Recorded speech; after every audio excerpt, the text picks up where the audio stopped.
Good evening, and welcome to the Council Advisory Committee meeting of May 13th, 2019. We are using Facebook Live streaming on Facebook Live. There is no live interaction, but you may leave comments. The most up-to-date meeting package is on the Town of Kentville website. This meeting is called to order.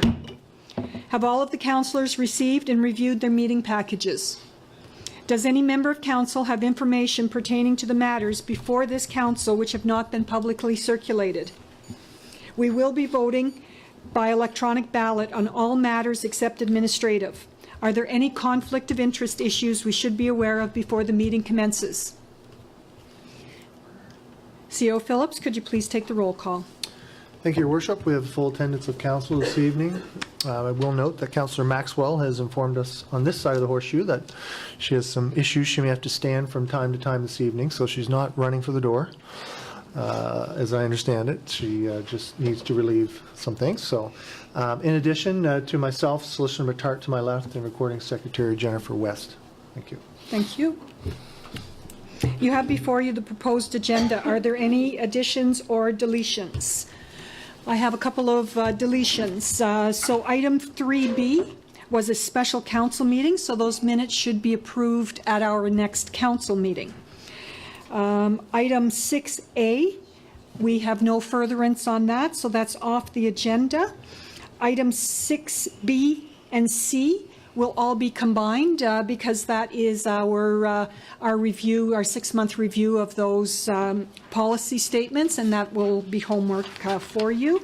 And that's all the changes I have. So if I could have a motion to accept the, thank you.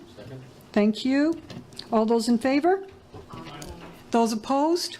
Motion is carried. Thank you. You have before you the Council Advisory Committee minutes of April the 8th, 2019, and they have been distributed. Are there any errors or omissions to the minutes? If there are none, the minutes are approved. If yes, the errors, the recording secretary will annotate the minutes in red, and the approved minutes will be added to the electronic meeting file. No errors? Moving on. Presentations. To our presenters, thank you all for appearing this evening to make your presentation. You will be provided with 10 minutes to make your presentation, followed by questions from council, and that's not part of your 10 minutes. Your report is public record and will be considered by council. First up is Kings Remo Draft Flood Preparedness and Response Plan with Dan Stovall. Dan, the floor is yours. And I won't start the timer till you start talking.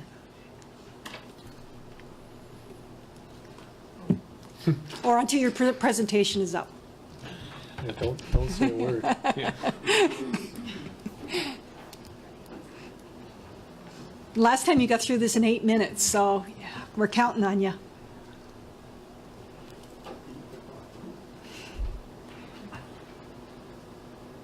Mayor and Council, thank you for this opportunity and for forwarding another one of our major emergency management support plans for Kings Remo. That's the Regional Emergency Management Organization.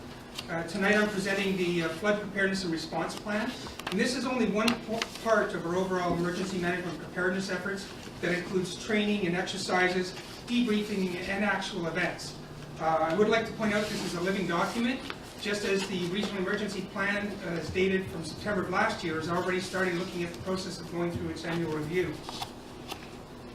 I'd be remiss if I was here before you to talk about floods without putting some focus on Eastern and Central Canada.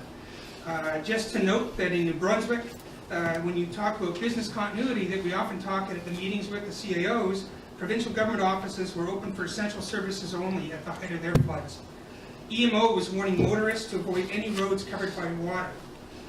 A FEMA statistic, there's not one comparable in Canada, over half the deaths from flooding are from people in cars. 19 of the 32 deaths in the Carolinas because of a hurricane were not hurricane wind related. It was people driving around barricades into flooded waters. What they did in New Brunswick is post police at barricades. And we discussed this at our recent exercise. It's a staffing issue, a resource issue of having personnel to stay at each of those barricades. And onto that, it's also part of the community outreach and educating the public. And in fact, in New Brunswick, they instituted a fine of $172.50 for driving around barricades. More Canadian Armed Forces personnel were deployed throughout Eastern and Central Canada than there were overseas in that short period of time and the intensity of it. Sandbag stations were set up across the province. And to note, insofar as when you're talking about emergency preparedness and disaster costs, in the Ottawa River area, Valley area, 1.5 million sandbags, and that's not the sand. And that's, of course, a cost of $750,000. New Brunswick pre-ordered 250,000 sandbags at a cost of about $130,000 prior to the flood event. Flooding and road closures could isolate homes. When we talk about being prepared, your 72-plus hour kit, homes are going to be isolated for up to 5 days. Do not wait until the water has cut you off. This plan will look towards minimizing loss of life, injury, and trauma, and to reduce property damage as a result of flood conditions, and may be activated with it without the formal declaration of a state of local emergency. At the tactical level, the incident commanders, the police, fire, EHS can all do a tactical evacuation without a state of local emergency. An actual evacuation order, and to note, New Brunswick never was in a state of local emergency. Quebec and even in parts of Ontario, they're still under states of local emergency. But to order an evacuation order, that has to be done under state of local emergency, whether that's Form 4 or Form 5, whether it's the mayor individually or getting council together to do the other forms. What we've done in setting up all of our support plans so that it's consistent with this same template, and this is just to show you so that I know if I get in the future the hurricane plan, evacuation plan, if you want to know where the distribution is, it's all a set sequential area and there's no difference between the plans except for the major content. That said, one of the things that's consistent so that there's not a matter of searching for it, you'll always find Annex A is always the state of local emergency in every support plan, so that information is repetitive in nature, but it's something that has to be known. The other part of these annexes, one of the key ones, we are very fortunate here in the Annapolis Valley. There's fantastic LiDAR mapping to understand those risks. All of those maps are available through links, and also it's an expanded Annex H showing all of the flood risk areas throughout here to understand sea level has been rising steadily around Nova Scotia at a rate of 32 centimeters per century. The first recorded flood on history was in 1756 in Halifax due to a major storm in the Bay of Fundy area that caused flooding. Important to identify areas at risk for coastal flooding today and also into the future. The plan testing part of this, it's a living document. We recently had our flood evacuation discussion-based exercise. We looked at the plan, we talked about it to make sure that it could actually hold up. And this was just held on April 26th. And that will be coming forward to the Planning Committee as an after-action review, and then the Advisory Committee in September for, sorry, in August. Getting this right. July, sorry. Spring 2020 is the big focus of an exercise that's already started planning because it will involve actual boots on the ground with the police going door to door in a recognized flood-prone area, knocking on doors with advertisements well in advance. Are you prepared to evacuate in 30 minutes? I provided a handout to everybody here saying, here's your evacuation considerations for an emergency kit, emergency go bag. A lot of people don't think about it. The one area of Quebec, to note, wasn't in a floodplain, but because of a dam burst, they evacuated 6,000 plus people in 30 minutes, and they had to evacuate. More and more, it's an understanding, what do I need, and too many times people don't have those necessities insofar as being able to evacuate. This is the timeline we're working to. It's already been through the Planning Committee when we put it together. The Advisory Committee, last week it was the Committee of the Whole in Wolfville, and we're here today at Kentville's Council Advisory Committee with the final plan as things get through in their step process being approved by Warwick Council on the 11th of June. And so for later in your agenda item 8A, it was a recommendation subject to any questions you may have to approve this plan as it stands to be one more EM support plan we have in Kings County. Are there any questions? Thank you very much. Are there any questions? Councillor Gerard. I don't know whether this is for Dan or for the solicitor, but I remember when Dan was here before talking about it, there was an issue with permission from the fire station. Was that not what we were talking about Comfort center. back then? Or is that something totally different? Well, you were talking about comfort centers, and we have separate MOUs. I can report now, I'm only short of one MOU that's coming in the mail. All of our comfort center shelters have MOUs signed with Kings Remo, so we know where they are, but it was an MOU issue. Perfect. Thank you. Excellent. Thank you very much. 6 minutes, 33 seconds. Whoa. We can start the next.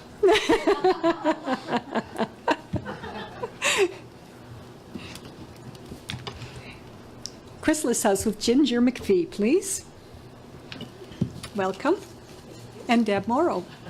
Debbie's chair of project reviews. So I've been before council already and talked about services that Chrysalis has offered in the community and talked about the project for our new shelter. So I'm not going to bore anybody reading all of that stuff again. But I'm going to give you a little bit of an update on project review. We're really excited to prepare the documents for tender at the moment and expect that we will be starting construction in July. So, yeah, so we're really excited about that. So, so I've given you a little bit of information here. I'm just fresh back from a shelter conference in Ottawa, actually, Shelters of the Future, where we're talking about innovative services. And so, of course, our project was an interest at this conference, and we're part of that bigger conversation. And there's a couple reports that have just come out, and I've sent you links to those as well. One is More Than a Bed, and the other is Shelter Voices, which is a survey that was done among shelters across Canada, just to kind of give you a bigger context of what we're talking about nationally. There's been a lot of interest in the work that we're doing and the challenges in the work that we're doing. And so it ties in nicely with what we're talking about right now. And so I've shared some of the numbers for you, like a snapshot of one day for transition houses across Canada. So 232 transition houses were contacted about this. And so you can see the high number of women and children that have accessed services just from this one-day snapshot. And one of the highlights that's come out across the country is that we have an aging population, and there are more and more needs related to that. And of course, accessibility is a big issue, as well as complex needs in our communities. So this is specific to Chrysalis House. In the year 2018, we had 1,362 advocacy calls, 932 distress calls, 116 distress visits, and 93 admissions of women and children in the shelter. And so I also have some numbers from over the last 5 years. So advocacy calls, 3,964, distress calls, 2,890, and distress visits, 348. So the numbers that we're talking about are not insignificant. And sometimes we think that because we're in a rural community that the numbers are lower and it doesn't have as much of an impact. And there's another misconception that what we're doing is serving the same women over and over. So you know, there's an idea that the count that we have is actually just the same women coming back again. And what we know from our statistics is that the highest percentage that we serve are actually first-time shelter users or service users. So over 40%, 47% of the women that we serve are first-time users of the service. So it's not a repeat of women coming back over and over again. And then the next percentage is 12%, which is women that have accessed twice. And then the numbers beyond that, like 3, 4, 5, 6 times, are just minuscule in the percentage. So most of the women are accessing for the first time, and so who is being served in the last 5 years? People under the age of 16, males 89, females 80. Adult women 20 to 49, males as well are included in this age group, 13, and females 711. And we have we also serve transgender population, though not everyone identifies as that. So we have one that identified in that way. And then adults 50 to 99, males 1, and females 135. So, you know, we're talking about a huge population here that we're serving. And we're also getting referrals from domestic violence coordinators, police, hospital, income assistance, all sorts of other service providers that, other shelters, the high schools, lawyers. So we're well integrated in the community.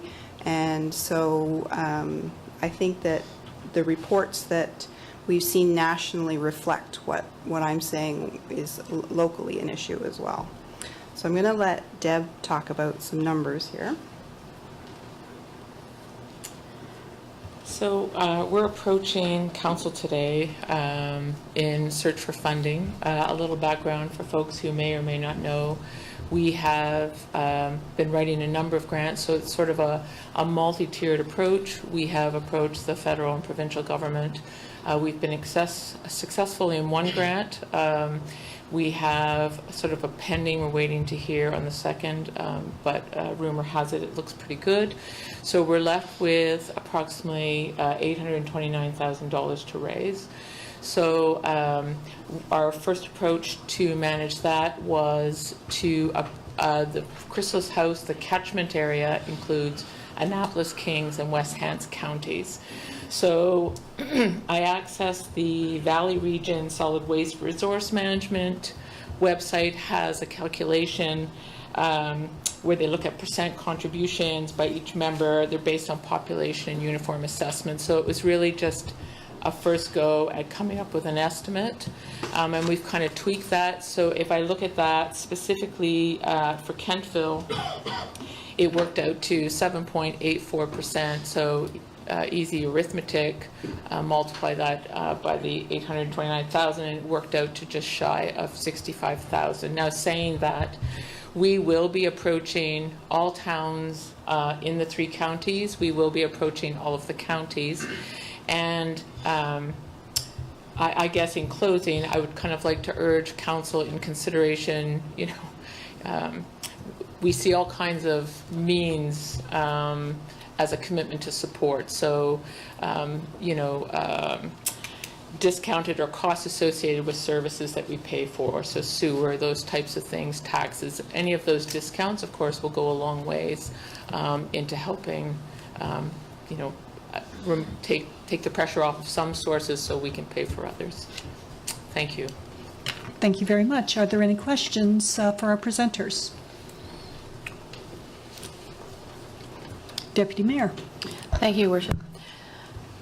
Just a question around the fundraising, the $64,994. So you conceivably could be looking for that in kind as well, or in exchange for lower services, like lower costs? Certainly, okay. Yeah. So, I mean, at this point in time, the overarching organization is Chrysalis House, but we have a capital campaign that is specific to Project Renew. So there are funds that we're receiving that is going directly into that sort of pocket. okay. But of course, there's some fairly significant overlap between the funds that are supporting Chrysalis House and Project Renew. So there are places where that mixing would be appropriate, okay. and would certainly, in cutting, costs associated with running Chrysalis House, would benefit Project Renew. Okay, thank you. Councillor Gerard. Thank you, Worship. The building you're currently in, I assume that's going to be sold, That's our hope. and those funds will go towards the 829,000, I would assume. Yeah, we've already calculated that in our budgeting. So the 829,000 is above. Correct. Right. Okay. Yeah. All right. Thank you. Correct. Councillor Maxwell. Hi. Is this like a one-time lump payment, or could it be spread through a certain period of time? So the build is anticipated to sort of bridge this fiscal year and next fiscal year. Okay. But certainly I think in chatting with Ginger, and she can speak better to this, there is certainly lots of latitude to spread this over time. Okay. Okay, thank you. Any more questions? That's it. Thank you very much. Thank you. Our next presentation is Kentville Senior Wildcats Baseball Club. Sandy and Margaret Van Blacken, please.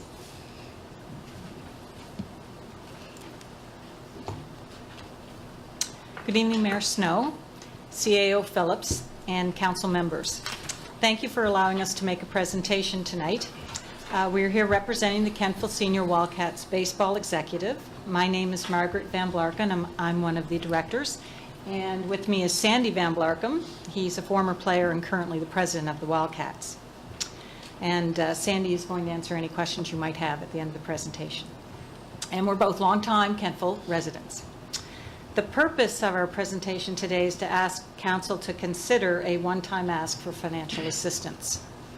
Our presentation consists of 5 parts. We'd like to give you a little bit of history about the Wildcats. We'd like to give you an example of a partnership that we have.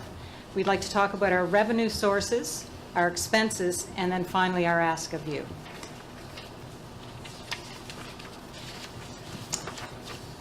So I'm sure many of you already know that Memorial Park is considered by baseball players as one of the best places in the Maritimes to play ball.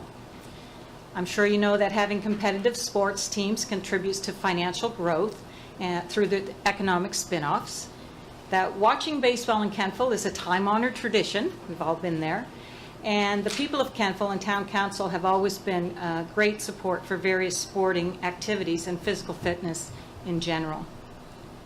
Now, the Nova Scotia Senior Baseball League was established in 1977, 42 years ago, and Kentville was a charter team. Over the years, there have been hundreds of Kentville residents as members of the team. Minor players go through the Kentville system hoping to have the ability to play at the senior level one day. There's a loyal fan base that follows the Wildcats. The cost per game is very reasonable for this level of competition. And really, is there anything better than on a warm summer night, sitting outside, watching baseball, and having a hot dog? I don't think so. The Wildcats have had very successful seasons. They were Nova Scotia League champions in 1980 and 81. As league champions in 1981, they traveled to Winnipeg and they won the senior medal. In 1985, they hosted the Canadian Nationals and captured the national title in a thriller at Memorial Park. That tournament was a huge success, both on and off the field. There were record numbers in Kentville's facilities. Memorial Park specifically was thought to be an outstanding place to play ball. The small town in Kentville was the giant throughout the nation, and we were all proud. They also hosted another very successful national championship in 2001, which proved again our capabilities in showcasing what baseball and sport is all about. Partnership. Of course, there have been challenges over the years, and we've sought to come up with some creative solutions.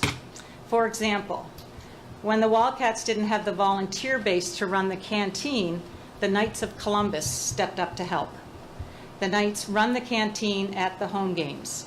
Of all the teams, the senior Wildcats generate the most fans, therefore the most in canteen revenue for the Knights. So this is definitely a win for the Knights, it's a win for us, and a win for various charities within our local area. Revenue sources. The Wildcats have a small executive and volunteer base to draw upon for necessary administrative duties, but obviously generating revenue is a top priority. The means to do this over the years has consisted of really the following 6 things. Admission receipts, fans paying to come to the games. This is very fragile because it's dependent on weather, it's dependent on how the team is doing, it's dependent on the dates of the game, but that's one revenue source. Program sponsors is another one. We have a printed program and business sponsor ads. We do get various donations. We do have fundraisers, 50/50s, auctions, etc. In the past, there have been baseball camps for minor players, and most recently, there is a player fee contribution. So those are some of our sources of revenue. It's important to note, though, that there has been an unusual development over the past few years, and the number of players from Kentville has gone down. And this impacts the fan support because there's not as many local players. The degree of homegrown talent was always a source of pride for Kentville. The good news, however, is that many of the former Wildcat players are now coaches in the Kentville minor baseball system. And we're seeing a strong field of players emerging, as evidenced by the AA Mosquito Wildcats, who were the Atlantic champions last year, and the very competitive junior team. So we need the Wildcats to remain viable to inspire these young athletes. Expenses. Our budgets are extremely tight with little room for unexpected expenses. Each year it becomes more and more difficult to cover our operating costs. Increases in umpires, travel, baseball equipment, to name a few things, have caused us to run a deficit the last 5 years. Approximate average for each of these years has been about $2,600. Luckily, we've had a small fund to cover this, but that fund has been depleted and it will not cover our current projected costs. And we do have detailed records of our revenue and expenses, should anyone want to see them. Our budget for the upcoming year is $15,610. We anticipate a deficit of approximately $2,800. So, here's our ask. We would like to see the continuation of the Wildcats. Just as a side note, 2 weeks ago, the Truro Bearcats, a member of the Nova Scotia Senior League, withdrew for this coming year, and we do not want to see that happen. Rest assured, we are always exploring creative ways to generate the needed funds. However, we could use assistance this year. So our one-time ask of you is to consider either one of the following. Would you consider reducing or eliminating the park fees, which is approximately $2,875, thus enabling us a balanced budget? Or would you consider a cash grant of $3,000 for this year? Thank you very much for the opportunity to make this presentation. And Sandy is available should you have any questions. Excellent. Thank you very much, Margaret. Are there any questions? Deputy Mayor. Thank you, Worship. Oh, sorry. Thank you, Worship. Thank you for your presentation. So when you ask, so you say it's just a one-time ask.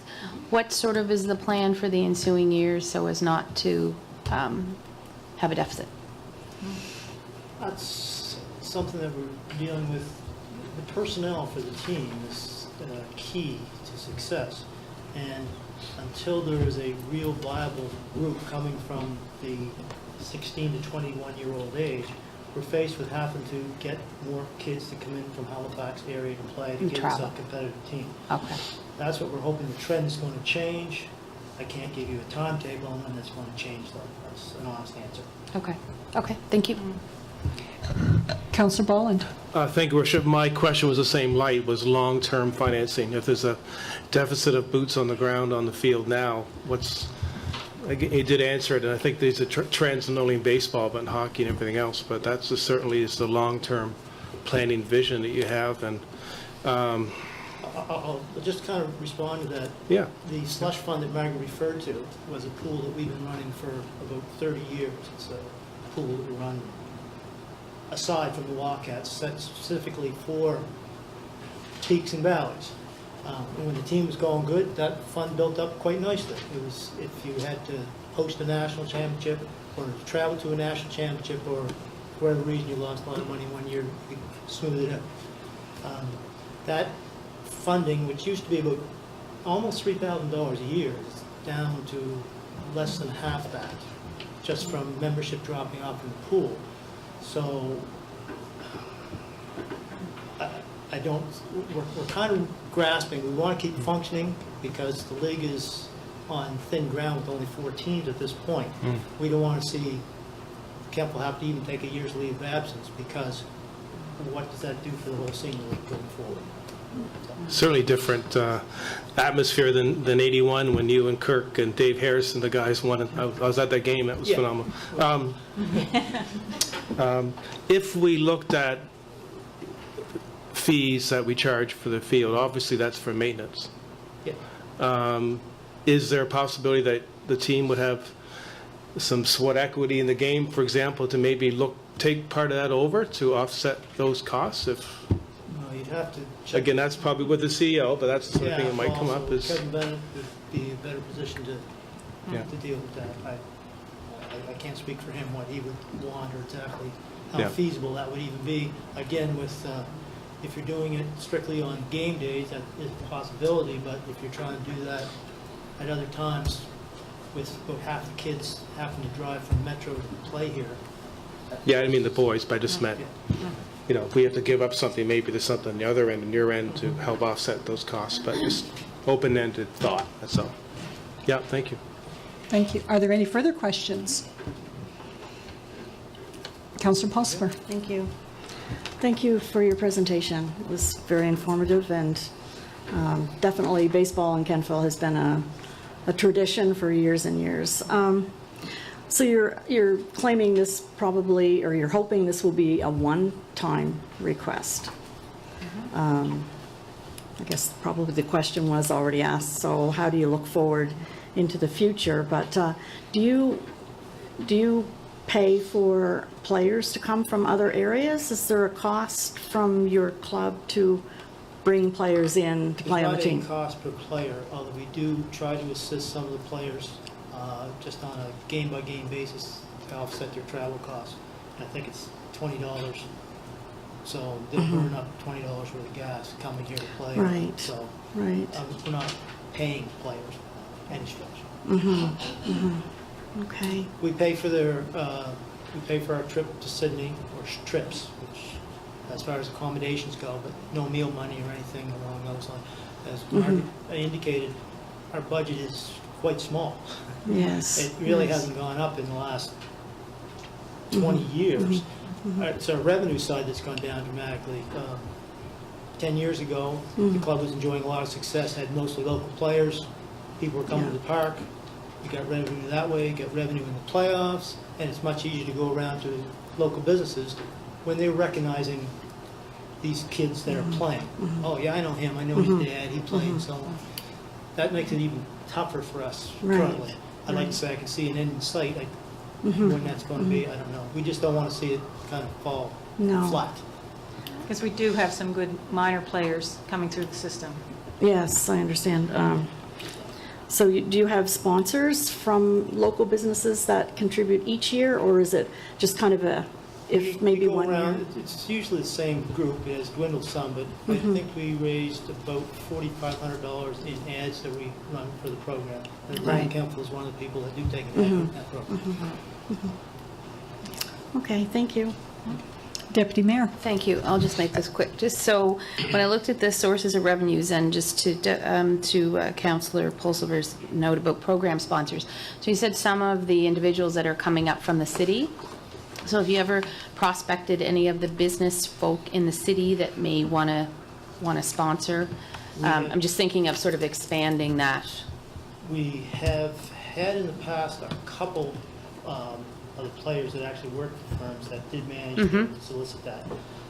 As soon as that player's not playing, Oh, that right, tends to dry okay. up. That's not fair. Fair or not, that's just reality. Okay, all right. Okay, yep, thank you. Thanks. So please come to the ballpark. All right, thank you very much. Thank you. All right, and our next presentation is Community Recreation Project with Kate Seaman. Or not. Well, kind of a Pinch hitting. I'll just get this up here.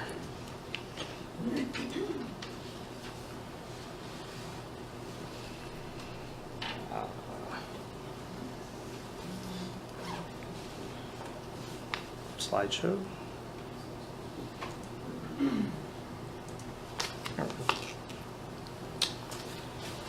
Thank you, Mayor Snow, CIO Phillips, and Council for having us here today. My name is Jeff Zettler, and we're a group of community folks looking at the possibility of bringing a recreation and wellness complex to the town of Kentville. I'll go through some of the names in the next slide, but many of the folks that are on the committee are here tonight to support. Again, my name is Jeff Zettler. I'm a resident of the town of Kentville and a business owner here in the town as well. I've been hearing about, the possibility of a rec and wellness complex probably for the 15 years that I've been here, and we as a group think it's time to really look at this and all that. Before I even get into it, we're not looking for money today. We're not looking, we actually have no asks of the council. This is more of an information session just to bring you up to date on what this committee has been doing and what we're looking at doing in the future. So like I said, we're a small community group looking to build a legacy rec complex in the town, one that can be enjoyed by every single person. So I think when a lot of people, look at rec complexes, they look at, hockey arenas or, or specific tennis courts or that. The idea, and we've done some research on this, the idea of a wellness type complex in the future is one that every single person from 0 to 110 could enjoy. So some of the things that, that could be in this complex could be libraries, botanical gardens, country kitchens or community kitchens,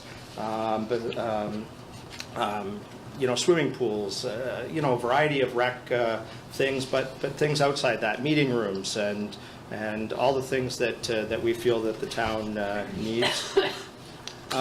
Just to go through, some of the names there, I don't think I need to read them out, but, we have a wide variety of folks on our committee, mostly residents of Kentville, some outside that live in the county as well, and folks that have been involved in various aspects of the town over the time. And, at the bottom, I guess I say, just other communities, communities about the same size as ours, and that, Berwick Apple Dome or Mutual Center, King's Mutual Center might be a good example. These types of communities have these complexes, why not Kentville? So some of the events that we could host, just to give you an idea, and these are all events that are hosted at these type of complexes within Nova Scotia. Whether they're hockey championships, gymnastics, whether they're concerts, we don't think much of probably table tennis, but that's being held over in Summerside. Swimming championships, different events. Liverpool this year hosted the World Junior Curling Championships.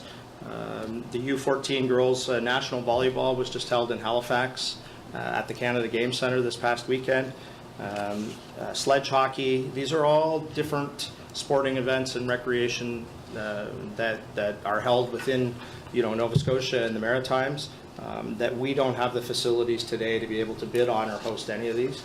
I'll bring a little bit of attention because I'm personally involved in the Women's World Hockey Championship, so that's coming to Nova Scotia next year. It'll be held in, the actual regular games will be held in Halifax and Truro, that's that, but all exhibition games and team training has the ability to be held in various places around the province. Unfortunately today we don't have the facilities in town to be able to host this. So we'll be looking at the Berwick Apple Dome or Acadia University to host some of these events, but it just gives you an idea of some of the things that might be possible, down the road for us. So I know change isn't easy, that's why I put this slide up here. Nobody likes change, but nothing gets better by chance either. And nothing gets better by not opening a dialogue and a conversation. And, I just think we need to focus our energy on maybe not fighting the old or the why nots. How much is this going to cost is going to be the first question. I have no idea. I have no idea how the money's going to come, but I don't want us to put the blinders on before we even get started into, fighting the old or thinking all the negatives. Let's just be positive and start thinking about solutions. So this is the very last slide. It's the end of our presentation, but it's a simple thing on legacy and change. And somebody's sitting in the shade today because somebody planted a tree a long time ago. We need to start growing our legacy today, and we hope that we can count on your support. So we don't have an ask of council today. The only thing that we're hoping for is the support, and maybe the conversation could start. The one thing that we could consider or would like, I guess to consider, it's not necessarily an ask, is that we could have access to to Kevin and Rachel at certain times to come into the committee, or even a couple of councillors to come into the committee, maybe not be on it, but be guests of the committee at certain times, so that we could keep an open dialogue going with the council and that sort of thing. All right, thank you very much. Are there any questions? Councillor Andrew, please. This is exciting. We got a little bit of a heads up a week or more ago, I guess, that you folks were going to be here, and I guess not a lot to say, except I can't be more excited. It is one of the things that we, I know a few years ago when we were starting to connect with people, it was not uncommon for people to say, what about this? You know, it's something we've talked about, and certainly for me, even though I was in the county, moving back to Kentville 3 years ago, or a little more than 3 years ago, it was kind of like, it just seemed as though we'd kind of fallen back a little bit. And I love seeing, even though it burns, I love seeing the comparison to other communities that have gone forward. And I think, like anything that we're going to accomplish, there's no such thing as a council or a municipality that can do it on its own. And the only way it can happen is if you have a group of people, if you have an entity that will function as a champion for that idea. And I don't know. I look forward to ways that, as a council, that we can partner and communicate with one another and hopefully help see something come to fruition. Thank you. Councillor Bolland. Thank you, and I guess thank you to you and the others for, I guess it's the Van Blarkums just stepping up to the plate, but sincerely, there's a, I couldn't help it. But seriously, we've got some, we've got volunteers in the room here working on fundraising for Chrysalis House for this initiative, and certainly for the Wildcat. So good on all of you, certainly. I suppose you probably realize that about 55–60% of the users of our recreation facilities come from outside the town, from Keys County. Okay. Is that new information, or? That would be, yes. Oh, really? Me, I'm yeah. shocked. Okay. Is that? Are you going to may have a conversation with the County Kings as well about this? I think we're a little premature in conversations with the county or that. We're a very new group that is just looking at the possibility of this.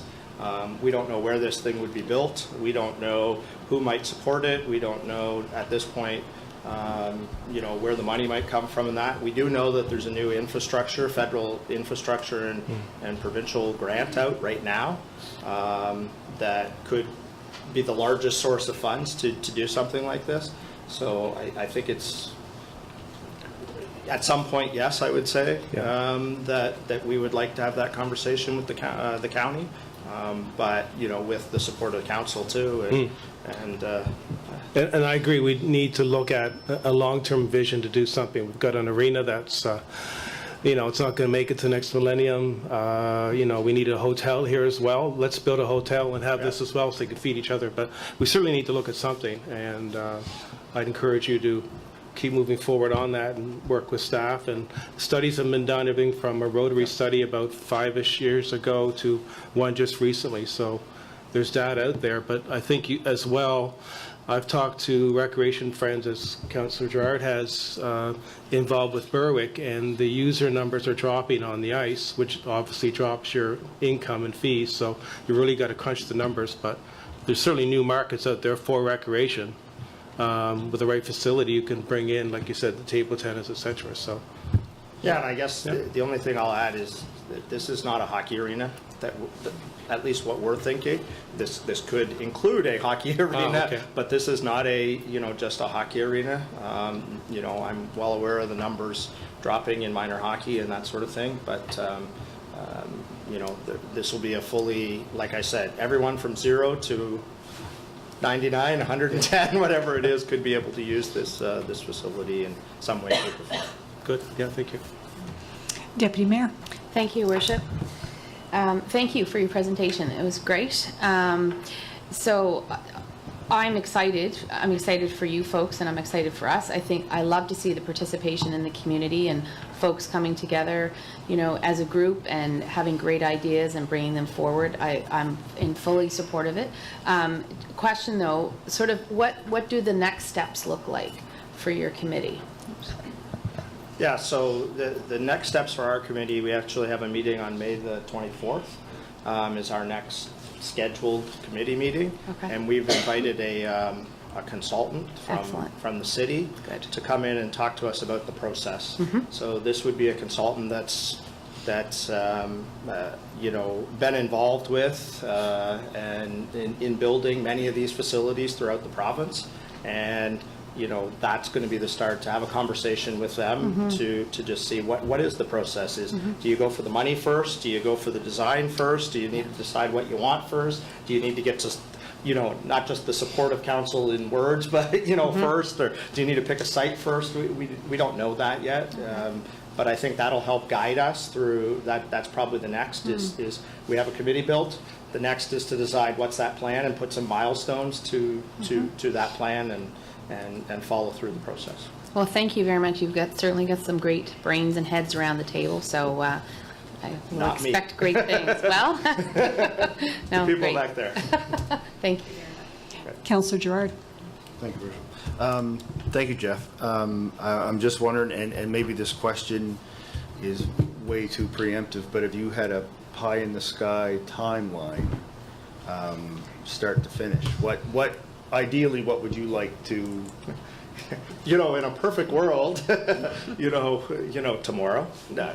But this is going to take some time. This is, like I said, this is a legacy project. It's probably something that my kids aren't going to.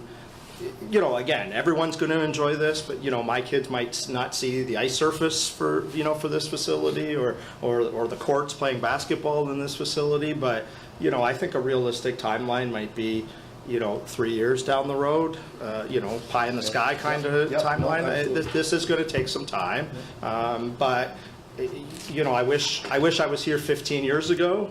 When my daughter was just born, and we were having this conversation then. But we need to start this conversation now, so that in 15 years from now, we have this beautiful facility and hotel, as Eric mentioned, and and. So, thank you.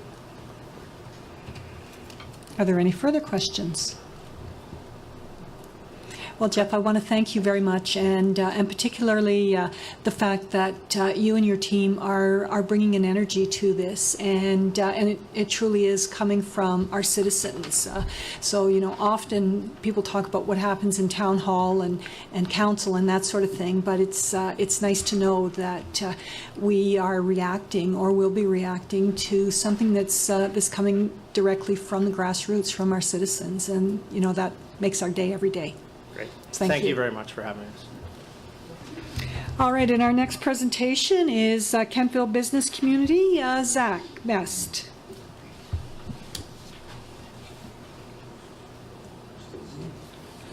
Not on here.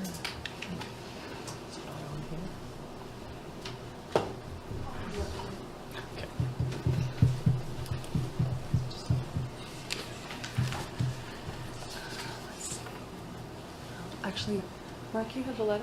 Would you mind bringing that up? Yep. We'll just stab it.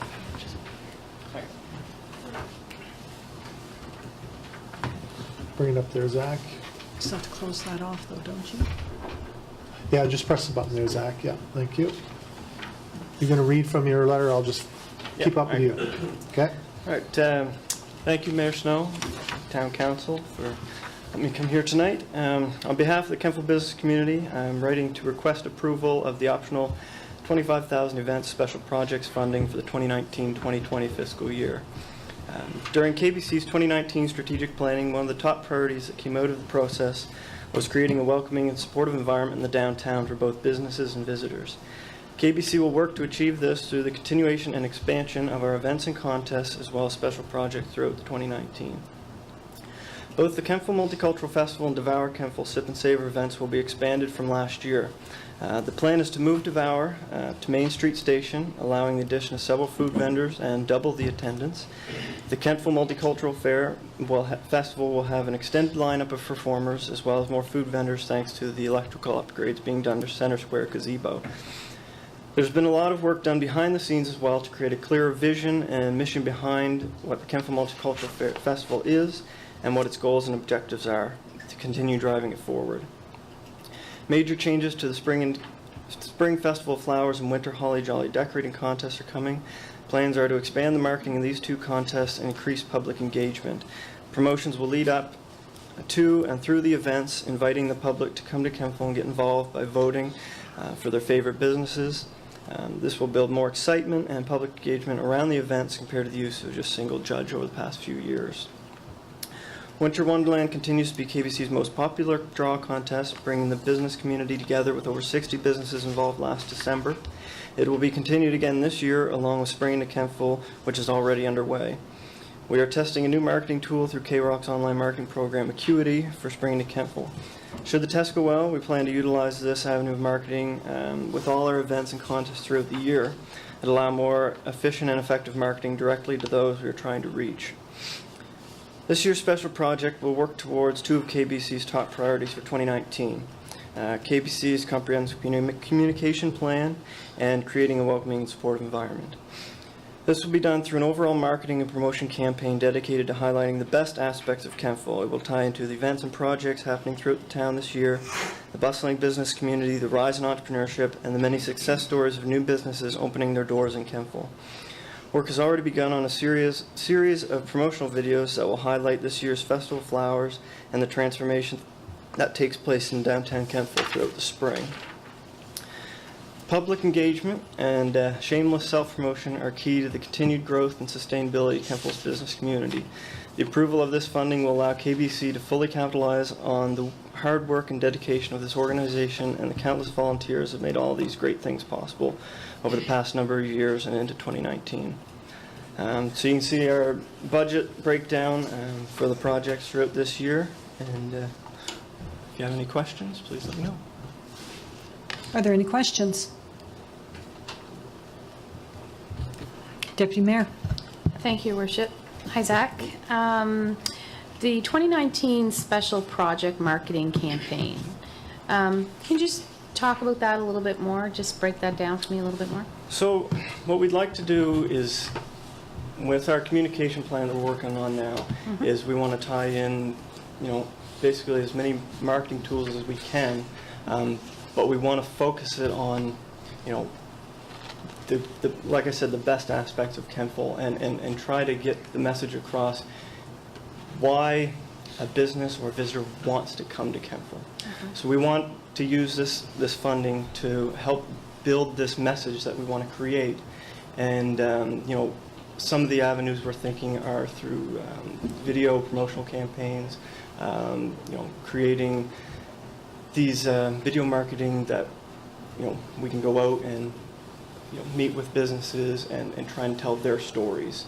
Really trying to get, take the success that we've seen of so many businesses here in the town and spread that message throughout the valley in Nova Scotia to say this is what Kemptville is, this is why we're such a great town to visit and open a business.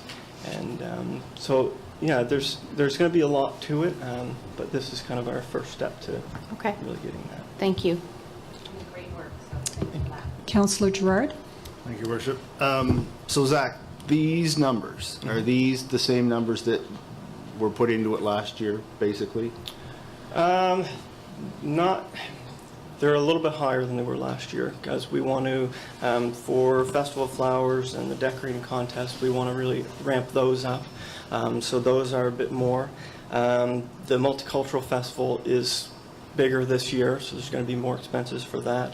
And as well as the Devour, we're hoping that with the greater turnout this year, those costs won't be any more, but they'll likely be around the same. We'll see how that goes, and we want to make sure we have lots of marketing for that. And the Winter Wonderland and Spring to Kemptville are approximately about the same as they were. So you want to use the 25,000 extra that was allotted. What's happening with, I guess, the better part of the 25,000 that was used for this last year? Well, last year that funding came from our reserves. From the money that the initial 25,000, right? Isn't your funding 50, 25, and this is the additional 25? Yeah, so the first 25, that goes to facade this year. Oh, so you're using that fully for facade? Yeah. And just one last thing, but it was sort of my understanding that when you were going to use this extra 25, it was sort of an event by event that you were going to come back and ask the council. Whereas, I mean, what it sort of looks like is you're using money that would have been spent from the previous reserve with the extra. What I mean is, when council okayed the use of the 25,000 to go from facade to events, and maybe I'm wrong, but I thought it was different events than the current ones that you guys already ran. Well, what we're hoping to do is, we don't want to reinvent the wheel with what we're doing. So what we'd like to do is continue with the events we've had success with and work to grow them and expand them. And then that's what we're hoping to use these funds for. Councillor Maxwell. Hi, Zach. I was just looking at one of your budgets here, and the events, I noticed in your main budget you had the events committee at $10,000 and multicultural at $10,000, and then this is $8,000. So is that 10,000 plus 8,000? So you're looking at 18,000 for the multicultural festival? Is that how that works, or how does that work? I believe the numbers were slightly different on our operating budget. Yeah. I think that had to do with the amount we'll be fundraising or working to fundraise. I don't have the budget with me right now, but the total estimated budget for multicultural fair this year is around $16,000. Okay. So this number, this 8,000 number, is based off of taking that 15 and taking off how far we're along with fundraising and what we think we're going to reach by the time we get there. I find it difficult sometimes to make decisions on just a set number. Like, I kind of like to know where that 8,000 is going, where the 2,500 is going in the Festival of Flowers, where exactly the 1,500 goes in the Winter Wonderland. Like, it's a chunk of money, and what's it being spent on? Like, you're just giving me a number, and so I kind of like to know where that money's being spent and how's it being used. And so there's just something for, future that I can make a better decision on when I see exactly where you're planning on spending that money, because it's, like, you're looking at $25,000, and we've got the Wildcats here looking for $2,000. So, that's I'd like to know those details. Well, most of these this funds really for the multicultural festival. The 15,000 all goes toward getting the performers, our marketing costs, tent rentals, and it all adds up very quickly. For the Festival of Flowers and Holly Jolly decorating contests, those are basically all marketing and preparing the contests and materials we need. And I believe you have those numbers, because this isn't the first go-around. Yeah. Like, you probably know how much your marketing costs are. You probably know how much your performers are going to cost. You probably know all that. It's just that that's something that I would like to know in order to make good decisions. So just to keep that in mind for another time, maybe. Okay? Thank you. CAO? Your Worship, really just along the same lines. Zach, do you have a mini budget for each of these events? Is that something that you could share with council?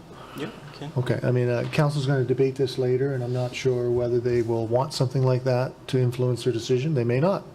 But to me, it seems prudent that you might, show the expenditure side and the revenue side for these events. Doesn't seem like it's that intensive, as you've just noted, but if you have something like that, it might be of benefit to forward. Sure. Yeah, thank you. Thank you, CAO. So, Zach, I guess I'm not getting it here. One of the things we do have is the KDCL funding agreement amendment for special projects, and one of the stipulations that we made in this was that this money was not to go into general operating. And it appears that that's exactly what's occurring.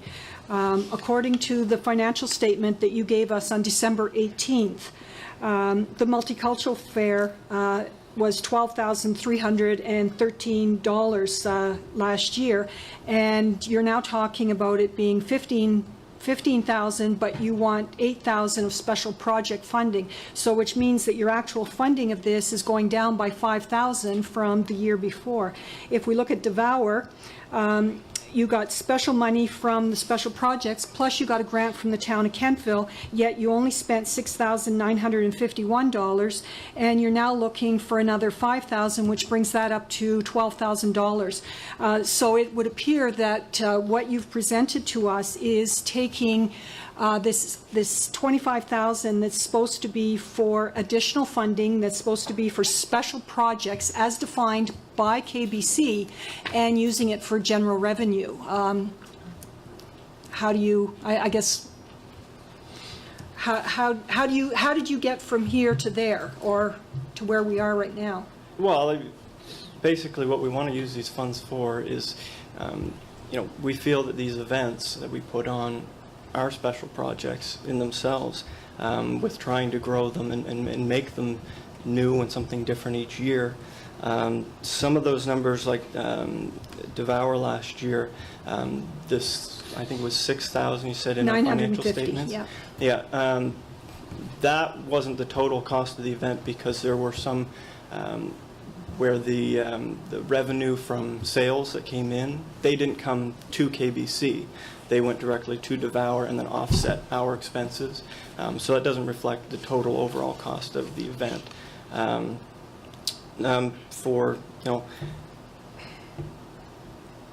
Basically, what we're trying to do is balance our budget with what we're doing, and we want, we're trying to work with our events committee and what they like to see happen, and we want to continue these things, and we want to do more things, but it takes a lot of money and time to do these, and so that's really, we think that these projects are important for going forward, and the business community has shown that they support these, they want these to happen, and that's why we're looking for this support.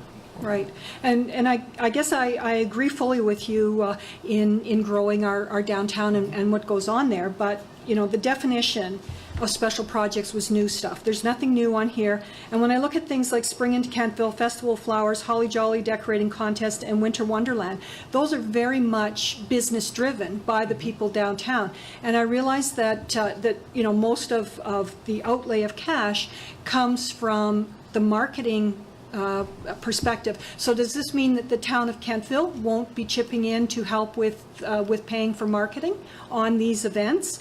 You've asked for $7,000 for extra marketing, and you had $10,000 there, so that means there's now going to be $17,000 of marketing for events that have been long-time downtown Kentville events, driven by our merchants with I'm going to say very little overhead in reality, because all the gift packs and all the horsepower comes from our business owners. Mm-hmm. So $17,000 in marketing for these events when typically it's been $10,000?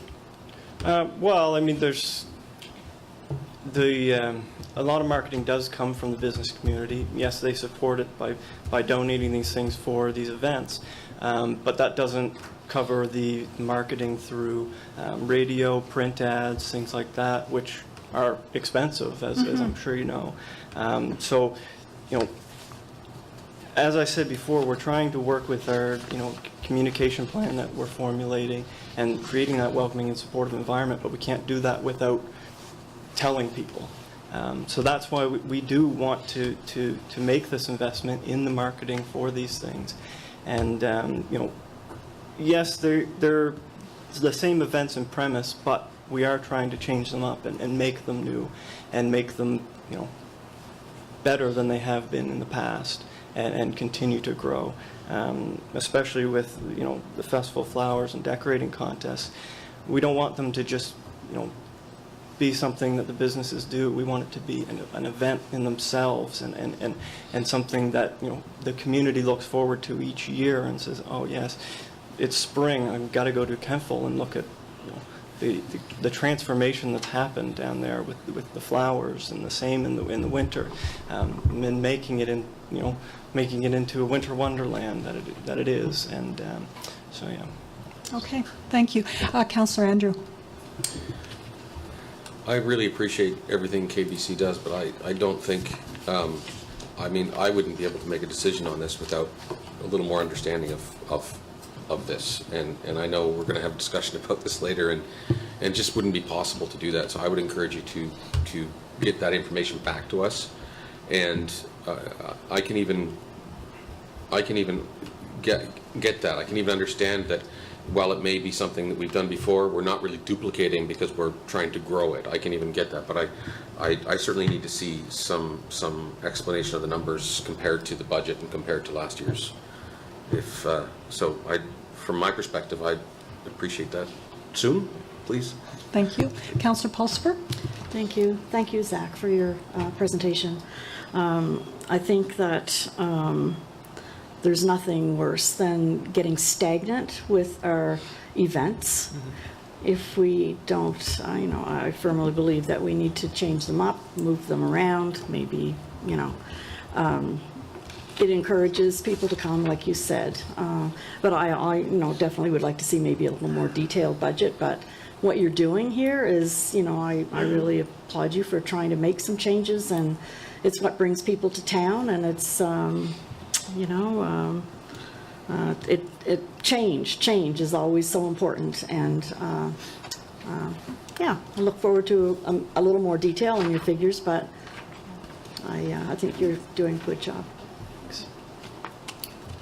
Deputy Mayor. Actually, I'm fine now. Yeah. Okay, Good. thank you. All right, are there any further questions?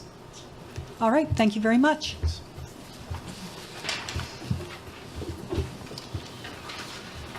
So we're now moving on to our department reports and recommendations, and Councillor Bolland is leaving.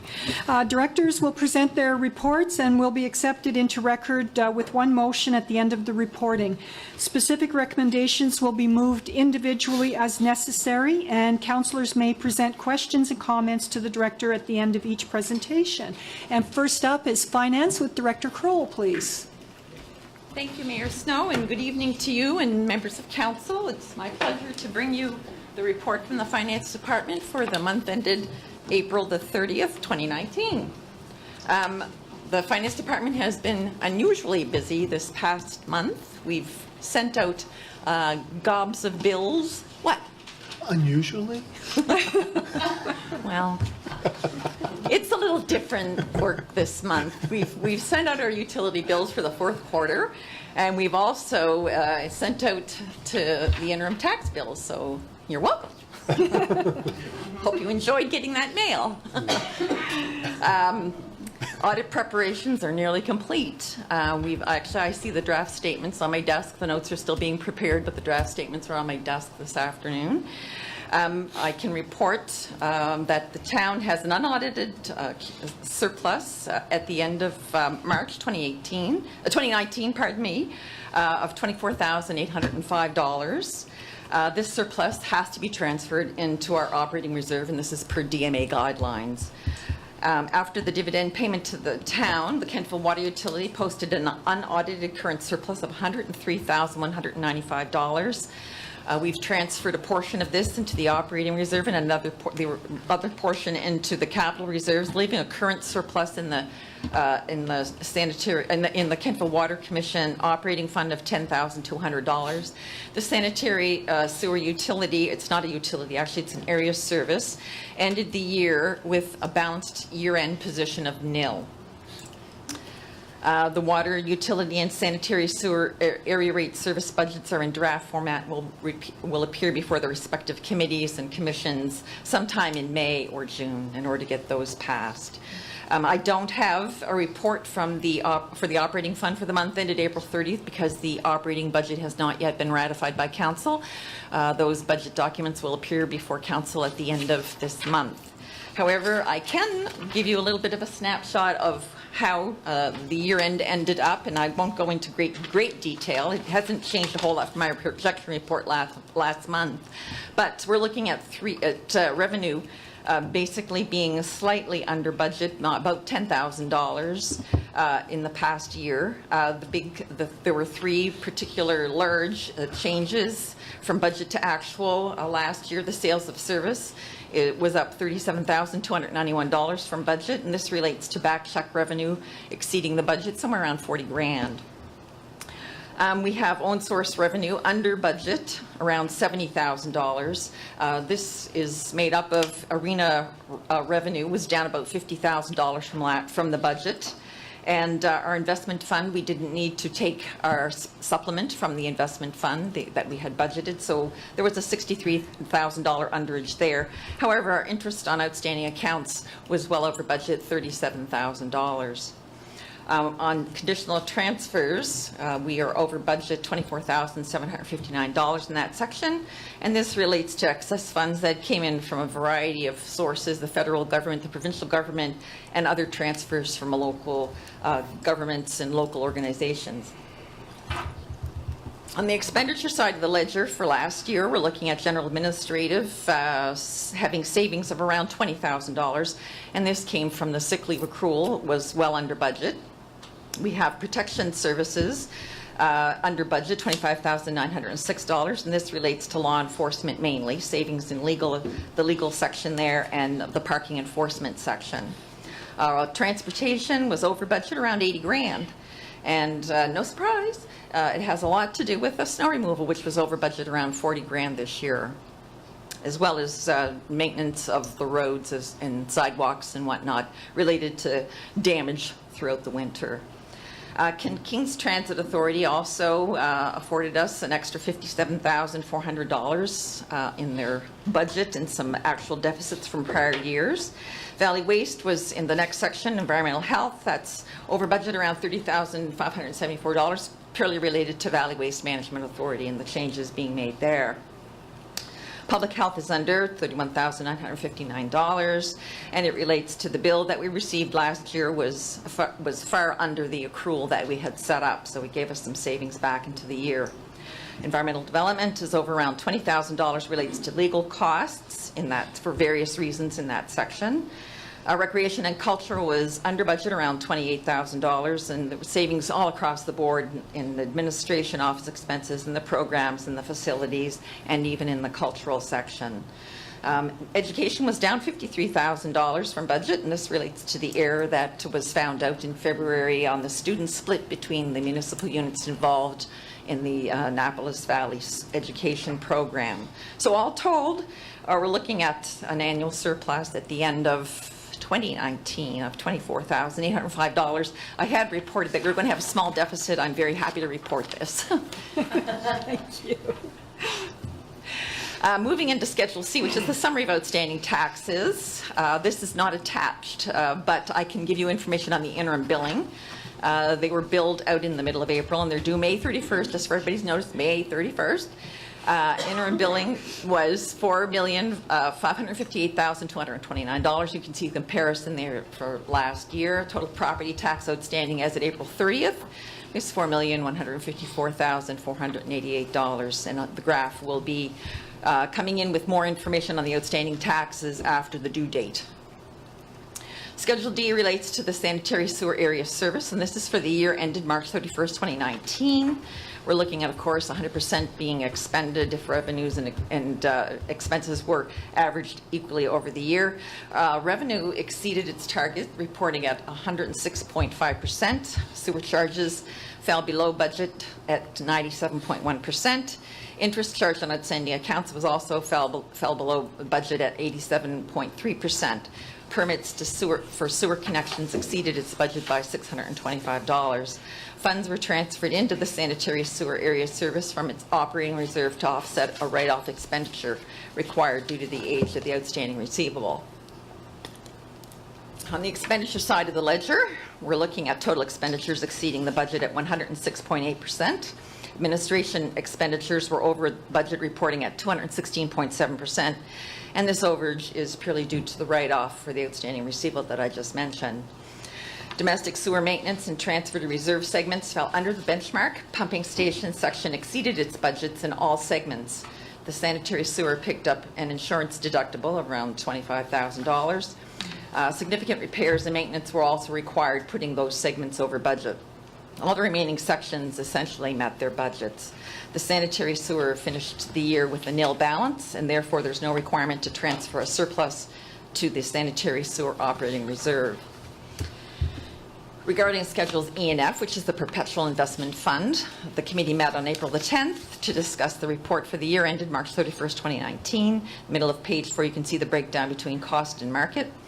We have investments totaling about $13.1 million at cost. The Statement of Reserves, which is Schedule F, reports that interest paid into the fund at March 31st, $202,646. Dividends paid into the fund total $210,011, and capital gains were $108,476. At March 31st, the management fees total $36,318. $467,047 was paid to the town of Kentville at the end of March, comprised of entirely income, which is net of fees, and nil was taken for capital gains. Because the town is in a surplus position, the supplemental withdrawal was not required, and I mentioned that previously when I talked about the operating funds position. Schedule G, the Town of Kentville Capital Investment Plan for 2018-19, is shown here. This is the final. What we built and how we paid for it. The projects totaled $1.9 million, 67.2% of the budget. Funding sources totaled identical, $1.9 million. It has to balance $16,025 from upper levels of government, $43,700 from various contributors, $737,317 from gas tax reserve, $258,337 from the town's capital reserves, $52,000 from town's operations or the operating fund, $56,125 from cash, and $730,988 from long-term borrowing. And Schedule H is the accounts receivable due from the Municipal County of Kings. That's included for your perusal, and that's my report from the Finance Department. Excellent. Thank you very much. Is there any, or are there any questions? Councillor Maxwell, please. I just need to understand something. So the water utility, we had a big surplus from them, and some money went into capital reserve and some money went into operating reserve, and then there was $10,000 and a bit left over. Yes. And that goes into the $24,805 that's left over? It stays in the water utility. It's a separate fund. Okay. It's a separate business, so it stays in the water utility. It adds to their accumulated surplus. So they have an accumulated surplus in the water utility because it is a rated utility. Okay. So they are permitted to carry an accumulated surplus in their operating fund. Okay, so then the $24,805 surplus overall, where do we put that? That's the town of Kentville's surplus. Yeah. That surplus has to be transferred into the town of Kentville operating reserve. Okay, good, thank you. Any further questions? All right, Director Kroll, next one up. Thank you. I'm here to present and ask for the interest rate charge for outstanding accounts for the 2019-2020 year. The background is that there was a policy statement that was passed many years ago on respecting application of interest and charges on outstanding accounts. It ensures that outstanding balances are charged for non-payment if not paid by the due date noted on the bill. This policy treats all citizens and customers equally, and it provides an incentive to pay outstanding accounts when due. You can see at the bottom of the first page the authority granted by the MGA, the specific sections of the MGA that are quoted there.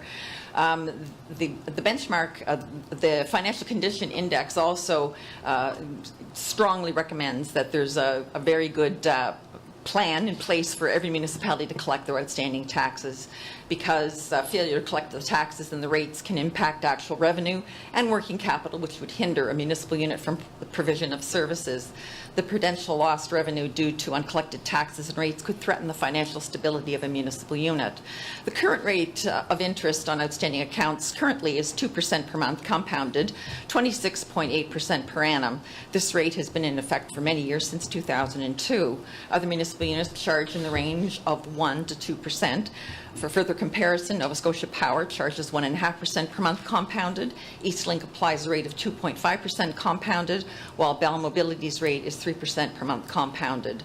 Our rate serves the purpose of being an incentive to pay. It ensures the town has the cash reserves or the working capital required to operate its entities. It prevents the need for operating loans, and it cuts down on internal costs and external collection expenses, as well as write-offs. So my recommendation reads that I recommend to Council Advisory Committee that the interest rate on outstanding accounts for the town of Kentville remain at 2% per month or part thereof, 26.8% per annum for the year April 1, 2019 to the March 31st, 2020. And after this approval, I ask that it be placed on the next docket of Town Council for ratification. Excellent. Thank you very much. So we have a recommendation that Council Advisory recommend the interest rate on outstanding accounts for the town of Kentville remain at 2% per month or part thereof, 26.8% per annum for the year April 1st, 2019 to March 31st, 2020 to the May 27 council meeting for approval. Thank you. Thank you.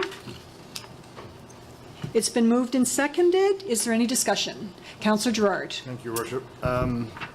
Deb, what would the, say we went to 3, what would the added interest revenue be? I wouldn't have hazard a guess.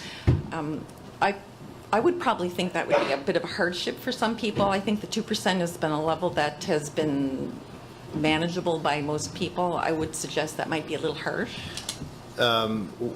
What portion of, or what percentage is paid late? Well, it depends. Taxes, we have liens on taxes and we have liens on sanitary sewer, so they're more or less, they get paid eventually. The water utility, sometimes there are laws. You see the write-offs that come for the water utility or for sanitary sewer, they're pretty low. There are some accounts that are paying the interest. However, we work with people to get their accounts up to snuff, so to speak. So, I mean, you only see the end result here, and it's very minimal, actually, what is actually written off of the utilities. Would 95% of the population pay on time? No. 60%? It might be a little bit more than that. Okay. Yeah. All right. Okay. Thank you. Your Worship, if I could just add to this, not only the structure, because Deb has been here long enough. Pardon me? Deb's been here, I was trying to keep that quiet. Oh. Deb's been here long enough. To see the bad days. Where we did not have to see the bad days. Yeah. When our outstanding receivables were very high and so forth. So as a mechanism and then as a rate, it's been very effective. And as Deb continues her reports throughout the fiscal year, you'll see the percentage collected. And obviously this rate and the system that we have in place is quite successful. So there's always room for higher rates. I think we should listen to the Director of Finance with respect to the customers that we serve, but the structure is very effective and our ability to collect seems to be in a sweet spot. Because people don't like it, they pay. So, yeah. Thank you.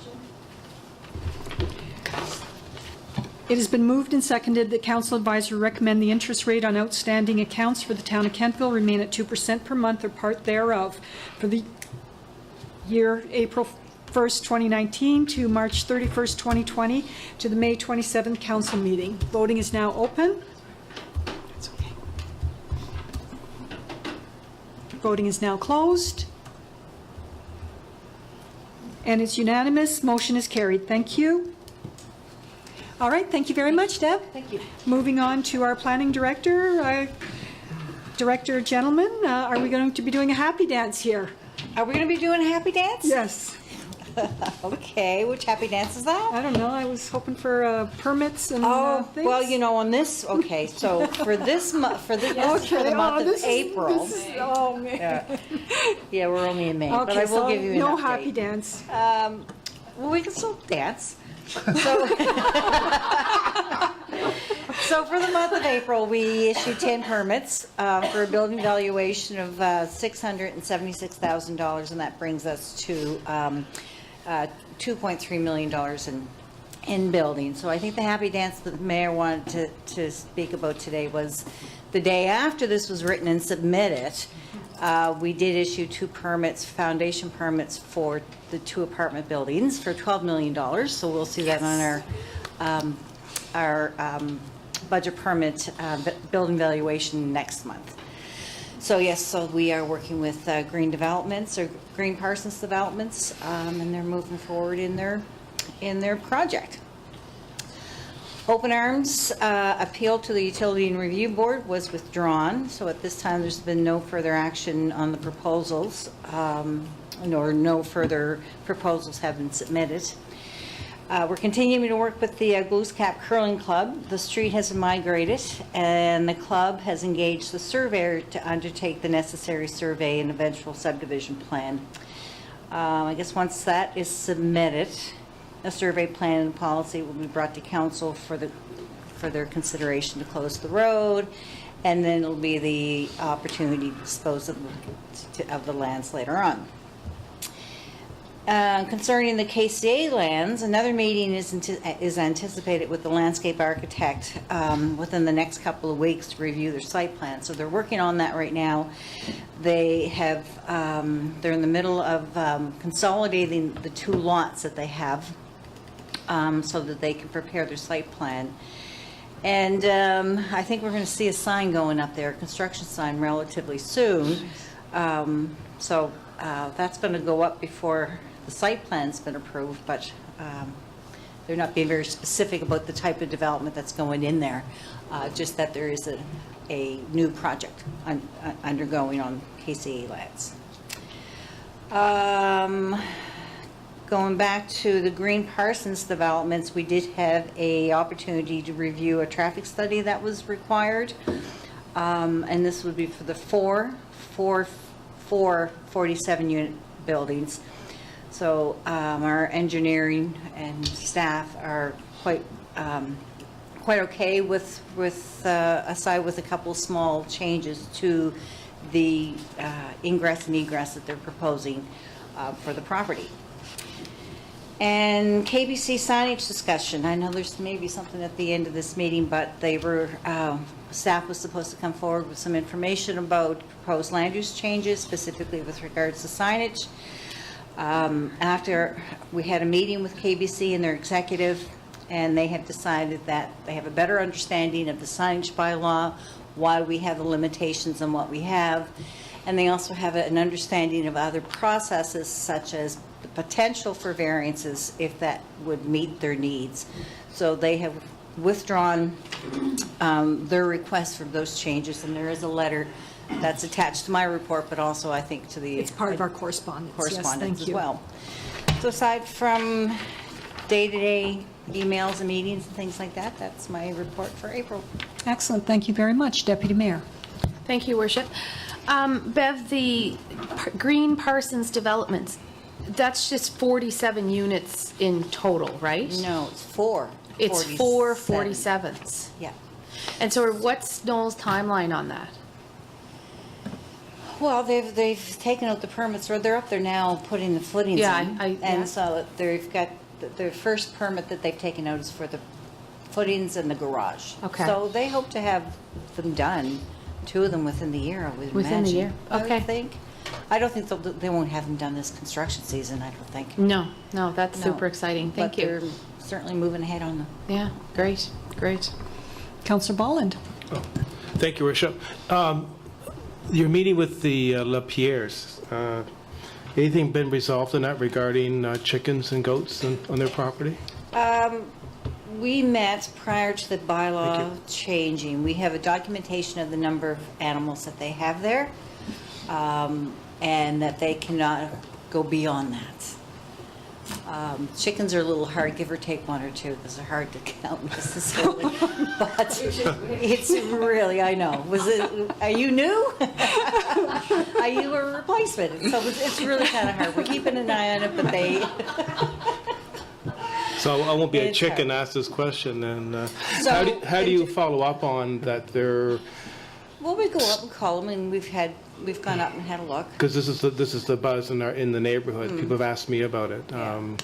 So Because of I the- don't have the exact numbers with me, but the primary issues are the goats and the swine.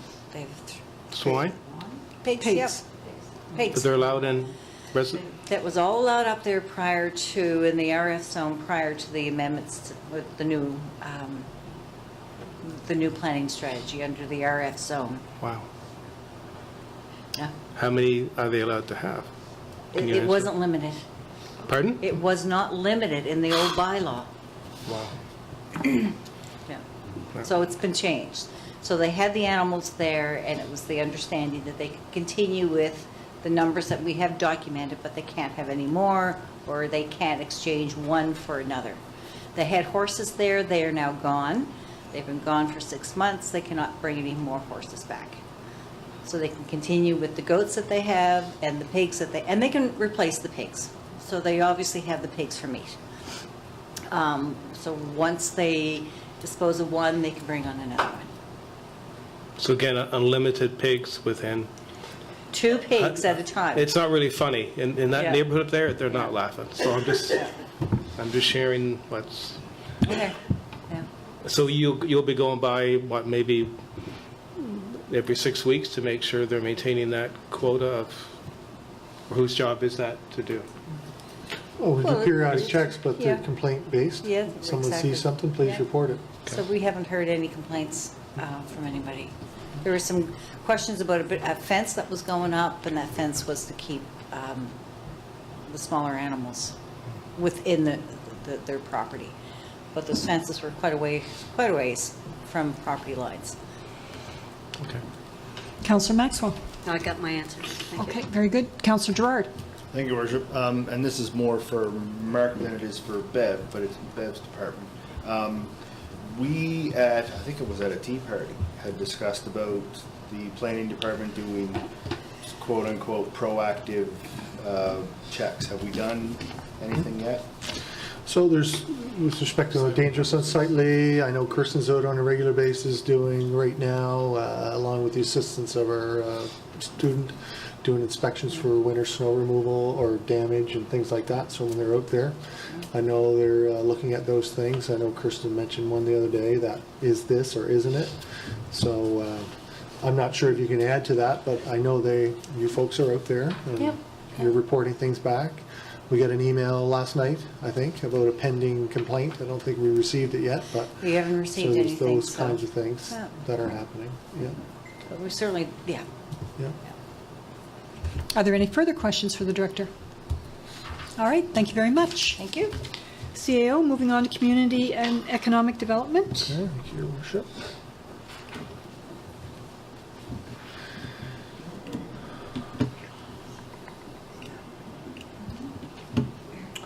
Okay, programs and operations, planning and content creation for summer promotions is underway, and some of the more notable publications and areas in which we cover are noted there. Some of the projects, the supplier of the gateway sign at East Hollow is on standby and ready to go as soon as the budget's approved. The supplier is estimated 8 weeks for delivery once fabrication can begin. And it's worth noting here, folks, that we did have an issue with the supplier that was previously awarded this contract, and some time lag and then finality to it, that they could not complete it.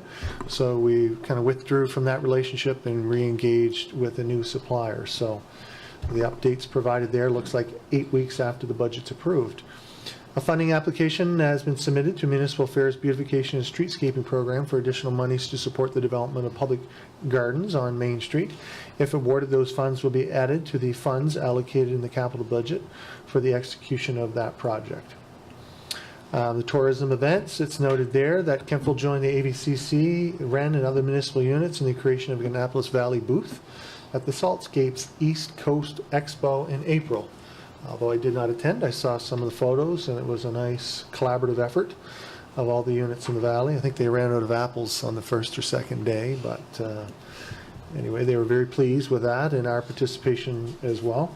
Staff at the VIC have been officially hired for the season. This year, we have Susan Carey back as manager, and we have 2 part-time employees splitting that second position, and the center opens for the season this weekend.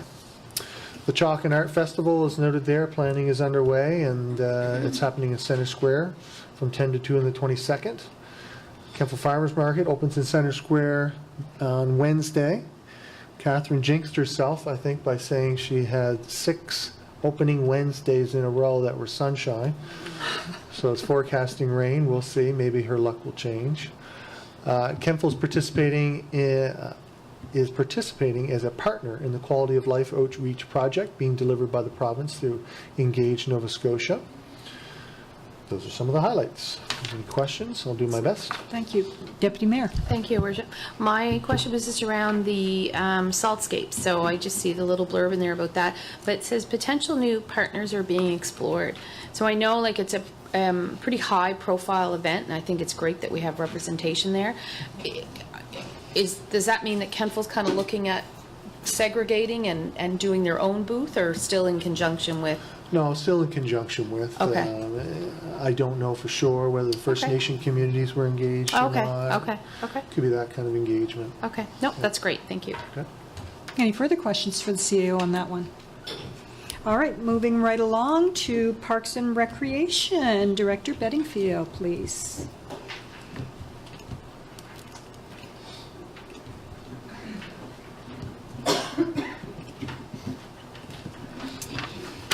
Good evening, Council. Excuse me.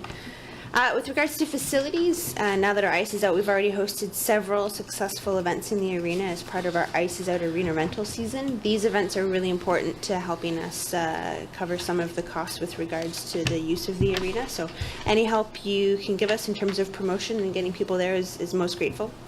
The parks area are slowly being brought back to life. As you know, when the snow melts, then treasures are found. So we want to encourage people to continue to pick up after themselves and their animals. We really practice our leave no trace principles and try and promote that as much as possible, which is essentially leave everything the way that you have found it. So pack it in, pack it out. Programs and operations. Our Flying Squirrel program is going really well. In fact, this Sunday when we have our next Flying Squirrel event, we'll be bringing in a photographer to help folks take nature photography. So I encourage you to take in that. Our Spring Outside series has begun. Unfortunately, we had to postpone our first event of the series because of the weather. Thus is spring. I guess that's part of it. But those events are coming along, and we have a number of really great partnerships, including with Parks Canada. Registration for all of our summer programs has opened early this year, and that's in part thanks to our online registration system, but also in part to our amazing Ashley, who's been able to get everything organized quite quickly this year. And our programs are already 30% filled for the summer months, which is certainly far ahead of where we were this time last year. We're also pleased, and I believe I mentioned this before, partnered with Autism Nova Scotia. All of these lessons that we're able to offer them at our pool are completely filled, and there's actually a waiting list. I was speaking to one of the coordinators who told us that the number of folks who have identified as on the autism spectrum in the past year has almost tripled. So it is definitely a need that's growing in our region, and we're really happy to be able to support them. We're hoping to continue that support with our public skates over the winter and within our summer camps this year. We also, of course, are offering our adapted swimming lessons, which is a program that we started 4 years ago, and that is for any person who requires additional support because of physical or cognitive differences within our pool program. So we're especially with the renovations that are happening in our pool house, we're really excited to be able to expand all of those benefits to our community. Under public engagement, this past month we had the Provincial Volunteer Awards, where we were able to honor our provincial representative Nancy Bellafo, who represented the Kemptville Curling Club. She was one of many people from across the province to accept that award, and then followed by our own award ceremony where we honored 24 recipients from the town of Kemptville who did great work. You can see there my list of meetings. I wanted to just bring your attention to the Valley South Shore Recreation Leaders Meeting. So within the Valley, we have an organization called VRCDA. You may have heard me talk about that organization before, Valley Recreation Directors Coordinators Association. Twice a year, that group gets together with the recreation leaders on the South Shore to talk about up-and-coming issues and professional development.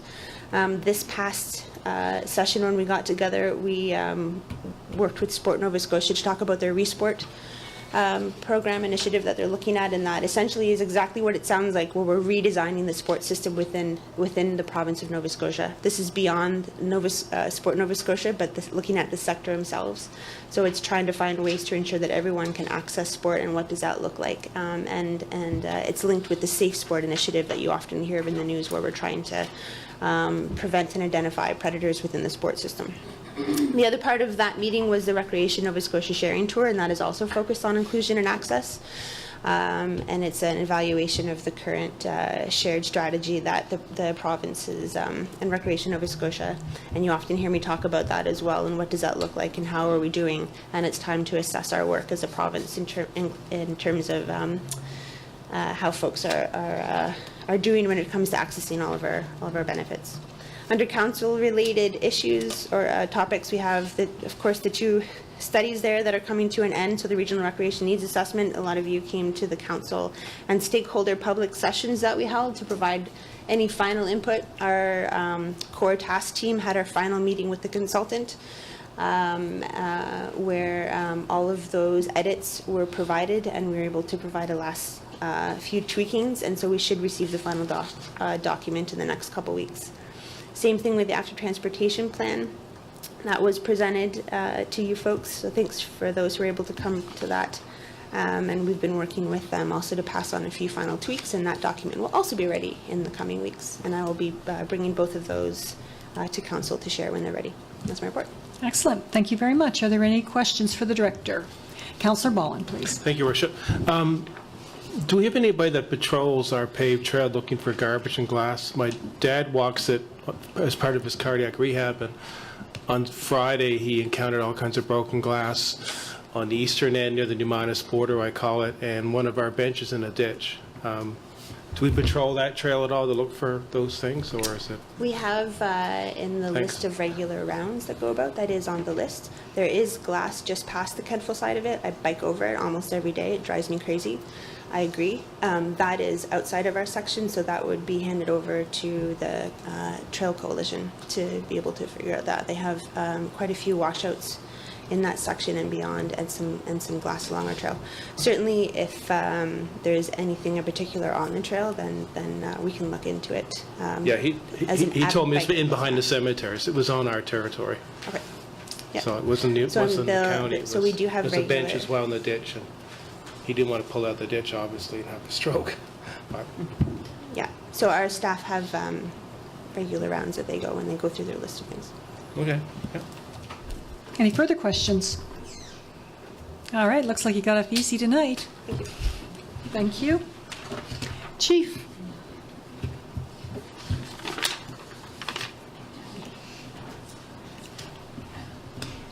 Hello, everyone. Not a lot tonight, so this the stats. The auxiliary hours are up significantly, and I attribute a lot of things to the young officers, and I think it's because our auxiliary officers like to spend time with the young officers, so that continues to climb, and our 2 new people should be in place within the next week or so. So again, that will probably go up again next month. Training hours were 0 for the month of April. We had some staffing issues, and I had too many young officers to leave unattended, basically. I'm without. Sorry, I cannot hear a word that's being said. Okay. I'm a quiet talker. Right there, maybe. Okay. So yes, the training was canceled for the month of April, because I had some staffing issues, and I now have 5 young officers that I didn't feel I could leave without supervision of a senior officer. So I canceled all the training for April. It is back on for May and June. Vehicle stops were down a little bit. Warning tickets were up. SOT tickets were down a little. Foot patrol hours is starting to come up, and again, that's as those young officers start to be able to be out by themselves, so we should see that to go up.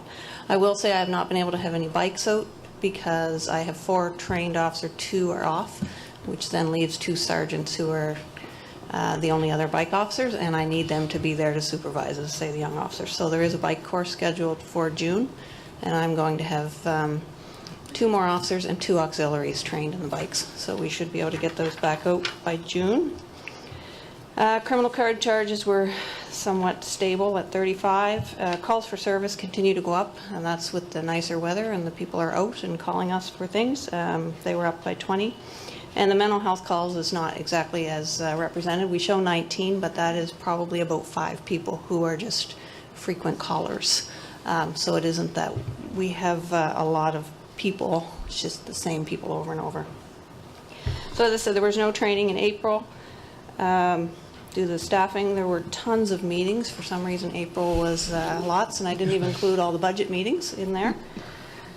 Probably the more important ones, I'm working with Julia from Rachel's shop. We're going to do a very large bike rodeo at the school, so we've been planning that. And also I was asked to come on the school advisory committee at KCA, so I attended the first meeting of that in April.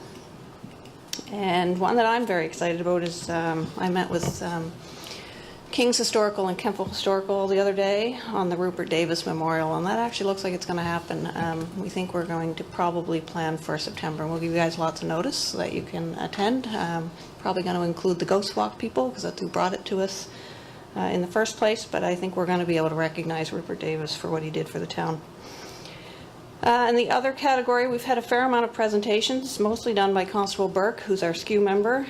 He went to Bridgewater the other day. He's one of our sexual assault trained officers, so he went to Bridgewater and presented to nurses who are going to be running the SANE program, if you're aware of that. It's sexual assault nurse examiners. So our hospital here is getting that service, and so those nurses are all being trained now. So they needed a police, what a police officer looks for when they come into that, because often the victims don't necessarily want to see the police, but we needed the nurses to know what we need from our side. So he went down and did that.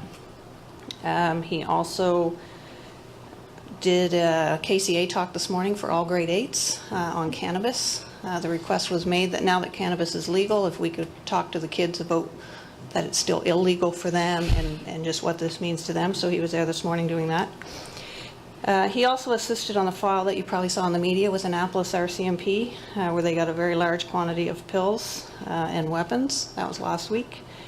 And there were also 2 significant seizures here in Kentville. I can't give you any more details because they're still under investigation, but I will say that we don't get the stat because he technically files under the RCMP, but they are happening in Kentville, and as I say, they were very large seizures, so he continues to do really good work. Constable Ken Reed and Acting Sergeant Kevin Pick received their 15-year-long service awards, and the Deputy Mayor attended that ceremony in Halifax. And we also had a new officer start with us, so another young officer started just last week, and that's Constable Anthony Stewart. So that gives us, as I say, 5 now. The Apple Blossom staffing plan is all ready and posted. So we have a little less service than we did normally from Halifax, and that's because the weekend is a little wonky this year, and they have 2 events in Halifax, but they're still going to support us. At this point, it looks like just with a couple less bikes, but we should still be fine. And the Devil's Half Acre plan is being worked on now. So that takes us to the calls for service. Let's see which ones come up first. So Glenn's come up first. This is the bylaw officer report. Okay. Glenn is mostly back to full hours, so you'll see him most every day for most of the day. And his stats have been increasing. He gave out 430 warnings last month and 60 parking tickets. And he also is back on the smoking. The smoking is now back out on the street. Again, good weather comes to smokers, so he's on that. I have asked him to maybe a few less warnings and a few more tickets might be in order, so I don't have the authority to make him do anything. I can only ask. So he is increasing his activity there. And on the police report side,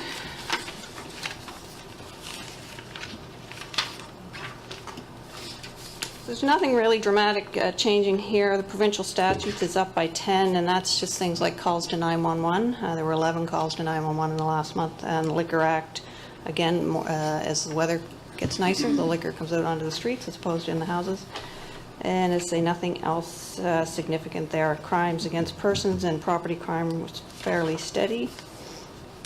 And that's about it, I think, for that. So that's all I have. All right, thank you very much. Are there any questions for the chief? Just a quick one. Chief, cannabis, is that a drug or a bylaw? Is it a drug or a bylaw? Where would it show up? Well, one of the seizures was cannabis, so it comes in as drug, so it depends. Okay. So with the regulations, it's actually complicated, and we have to figure it out ourselves. People are having cannabis mailed to them from other provinces, and so Drug, probably. that actually is still illegal. Okay. You can buy cannabis, but you must buy it in your home province. So it depends on what that seizure looks like. So. Thank you. Deputy Mayor. But if you have a prescription, then it's not, you can get it from other provinces. If you buy it through, yes. Okay. Yeah. But people are getting it from other provinces without a prescription. Yeah. Okay. Better quality from other places, I Better guess. quality. Okay, great. The legalization of cannabis has not totally eliminated No. the crime. So. Right, okay, thank you. Thank you, Chief. All right, CAO, you're up next. Thank you, Worship. Okay. Administrators' demands for the department are being satisfied. Call volume is high regarding road conditions. No surprise. Shop meetings continue on a daily basis. Public Works, the primary call for service, is typically potholes, as I've noted. Properties that were damaged during the snow removal season are also being inventoried and will be repaired, I should say, promptly. And I believe we're going to do that ourselves in-house. We only had about 6 or 7 properties that had lawn-related damage, so we'll do that in-house quickly. Often we have to tender it, and it takes weeks, and then it takes more weeks to get the work done. So we've processed a high volume of curb cuts applications. That continues. I reported that at the last meeting. Street sweeping is well underway. Main arterial streets are being addressed first, with the side streets and subdivisions to follow. Road patching contract has been awarded to Howard Little this year, and they are scheduled to start on May 15th, which is Wednesday.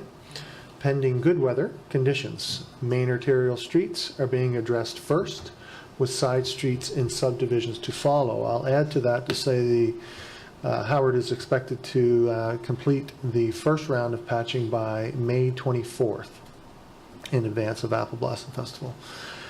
Drive slow signs are being placed throughout the community. If one or two that we're not sure they're challenges or they're in the wrong spot, we're not sure. So they may be relocated significantly or removed, just depending on what's going on. But generally, they have been positively received by the community.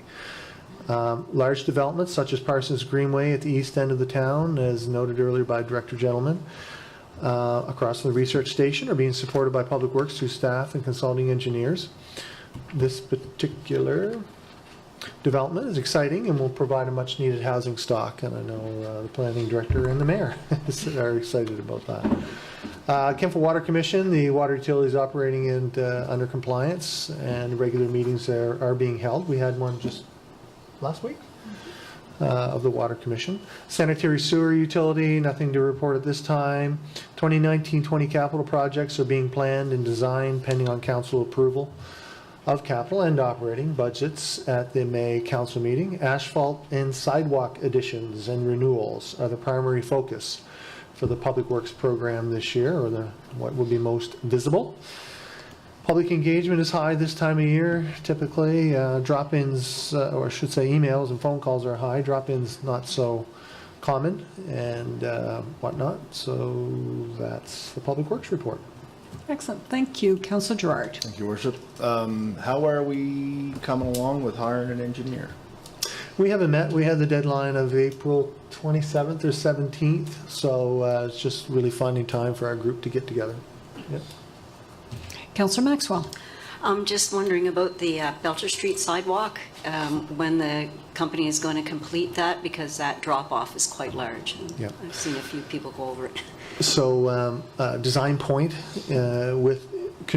jointly with Design Point and ourselves, we're after those contractors. We have a few other deficiencies around, but they were supposed to meet last week with Richard and review the cleaning of the street first. I think we've got a lot of debris along the curb. That's their responsibility. And then to get the topsoil and sod. So I'm not sure. I know there was communication, in particular with one of Dexter's representatives. So sorry I don't have something more accurate, but I do know we're after them. Yeah. All right, thanks. Yeah. Any further questions for the CAO on that report? All right, moving along. Okay. Is it Communications? Yep. Again, just hit the highs there as I reviewed the report earlier. The home show, I believe, was one of the more popular interests, both on the website and on Facebook. And then council activities, I think, came in there around second or third. So, as always, the report is there in detail, including all the various activities, I guess, or events we call them, and how they're supported. So it's there for your information. Any questions on that report? All right, moving on to your CAO's report. Okay, thank you, Your Worship.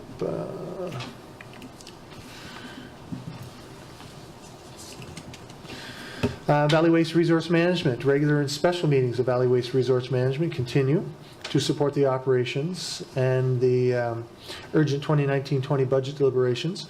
Right sizing, the Western Transfer Station, and contract evaluation, really all of them, but primarily Chester, remain the top priorities under that heading. King's Transit, nothing to report right now, although do we have a meeting maybe on Thursday, Councillor Andrew? Is it this week? Thursday? Excuse me. And we'll see more detail about their operations for the coming year as well at that meeting. Police Commission has a meeting on Friday, the 17th at noon.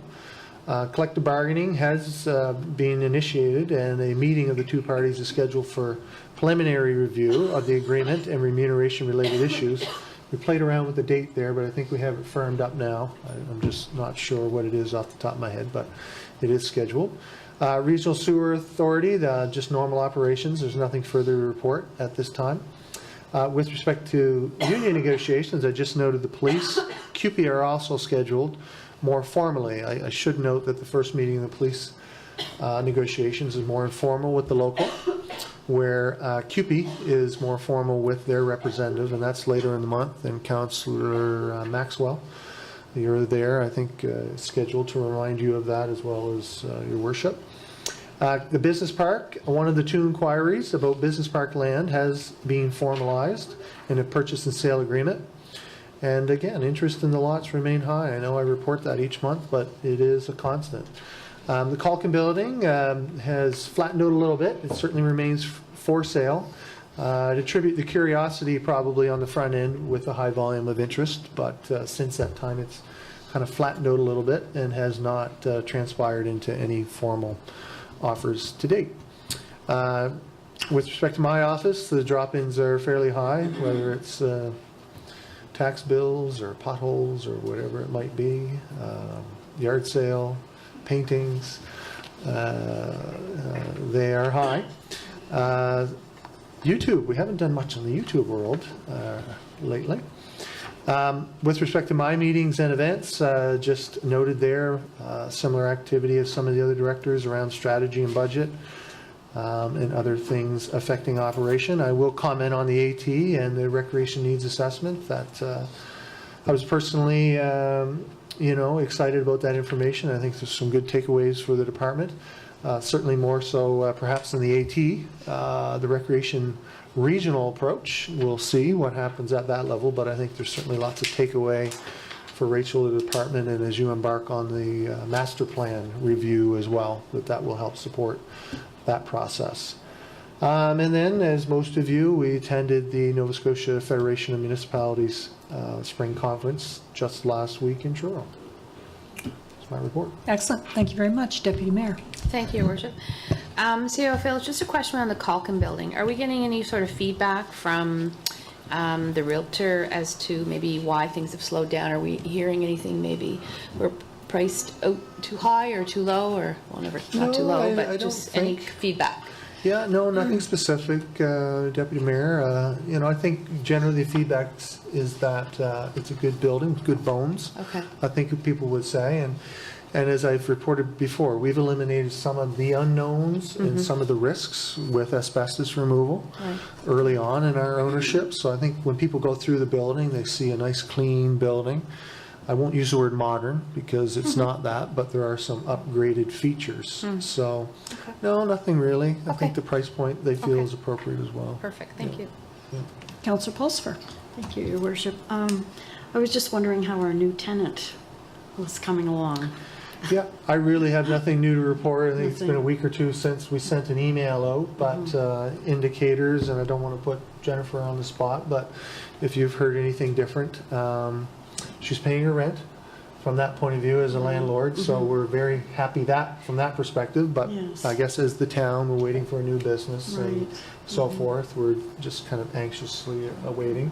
Okay. I haven't seen myself whether there's any activity in there. I know her leaseholds are non-existent really. There weren't any renovations. It's just more or less moving in and setting up shop, so. Okay, thanks. All right, thank you very much. So we've received all of the reports. If I could have a motion to adopt the staff reports as presented, please. Thank you. Thank you. It's been moved and seconded that staff reports be adopted as presented. All those in favor? Aye. Those opposed? Motion is carried. Thank you.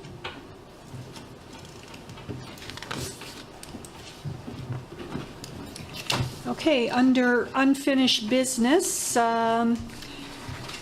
we have 3 policies up for review, and one of the policies, G70, you'll recall back in January that we actually went to a paper balloting because we still didn't have these little electronic devices. So if everybody is happy with these electronic devices, this will be added to that policy, and then it'll come back to CAC for your approval review. But all 3 of these policies, if you could have a look at them, make sure that we're walking the way we said we would walk, and if there's any changes, red lines to Jennifer, and she will provide us with red lines at the next CAC meeting. So prior to that, please, if you could get any changes back to her, and so we should have those off our table by end of June. All right, and we're moving on to our correspondence. CAO, if you could go ahead with that, please. Thank you, Your Worship. The next piece of correspondence from Zach Best in the KBC.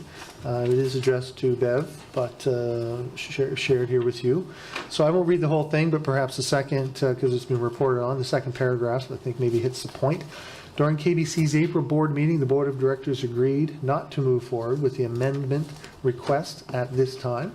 Rather, the board would like to continue to work with the Planning Department to further explore the variance application process discussed at the joint KBC Town of Kentville Planning Department meeting on April 12th, as well as enforcement of signage bylaws. So, again, they've officially withdrawn, but they continue to explore and understand language that affects them. Okay, thank you very much. Moving on to our new business. Our first item of new business, we've been presented with the update of the King's Remo Draft Flood Preparedness and Response Plan, and we do have a recommendation that Council Advisory recommend the King's Remo Draft Flood Preparedness and Response Plan to the May 27th Council meeting for approval. So moved. Thank you. Thank you. So it's been moved and seconded that Council Advisory recommend the King's Remo Draft Flood Preparedness and Response Plan to the May 27th Council meeting for approval. Is there any discussion? All right.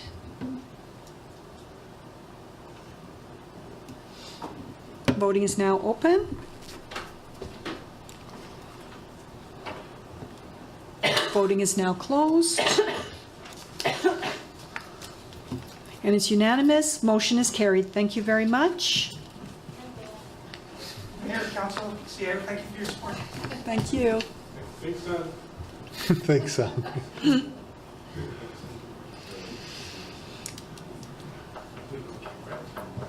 All right, we've had a presentation from Chrysalis House Capital Campaign, and they have a funding request to us for $64,994. Your Worship, if I could just add a little bit to it, not Okay. to speak in favor or against it, just a little bit more information. And I just want to make sure the council is comfortable with the logic behind the request, and I may have a little commentary to add to that. So I myself had the same type of questions. What other funding source do you have, and what does this $829,000 represent? So it's not necessarily for me to confirm, but I see that as a municipal contribution versus a fundraising goal. And I suppose if you're bored, it doesn't matter if it's fundraising or municipal. So when I look at the 7.84% noted in the Valley Waste Agreement, they are quite correct that in 17-18, until Annapolis County's departure, we did represent 7.84% of Valley Waste. So I give credit to the group, because often there's not a lot of logic sometimes behind groups. They just come up with numbers, and we think of population assessment, they don't. So I certainly give them credit for that. When I take 7.84 and times it by the 829, it does give us a 64.9.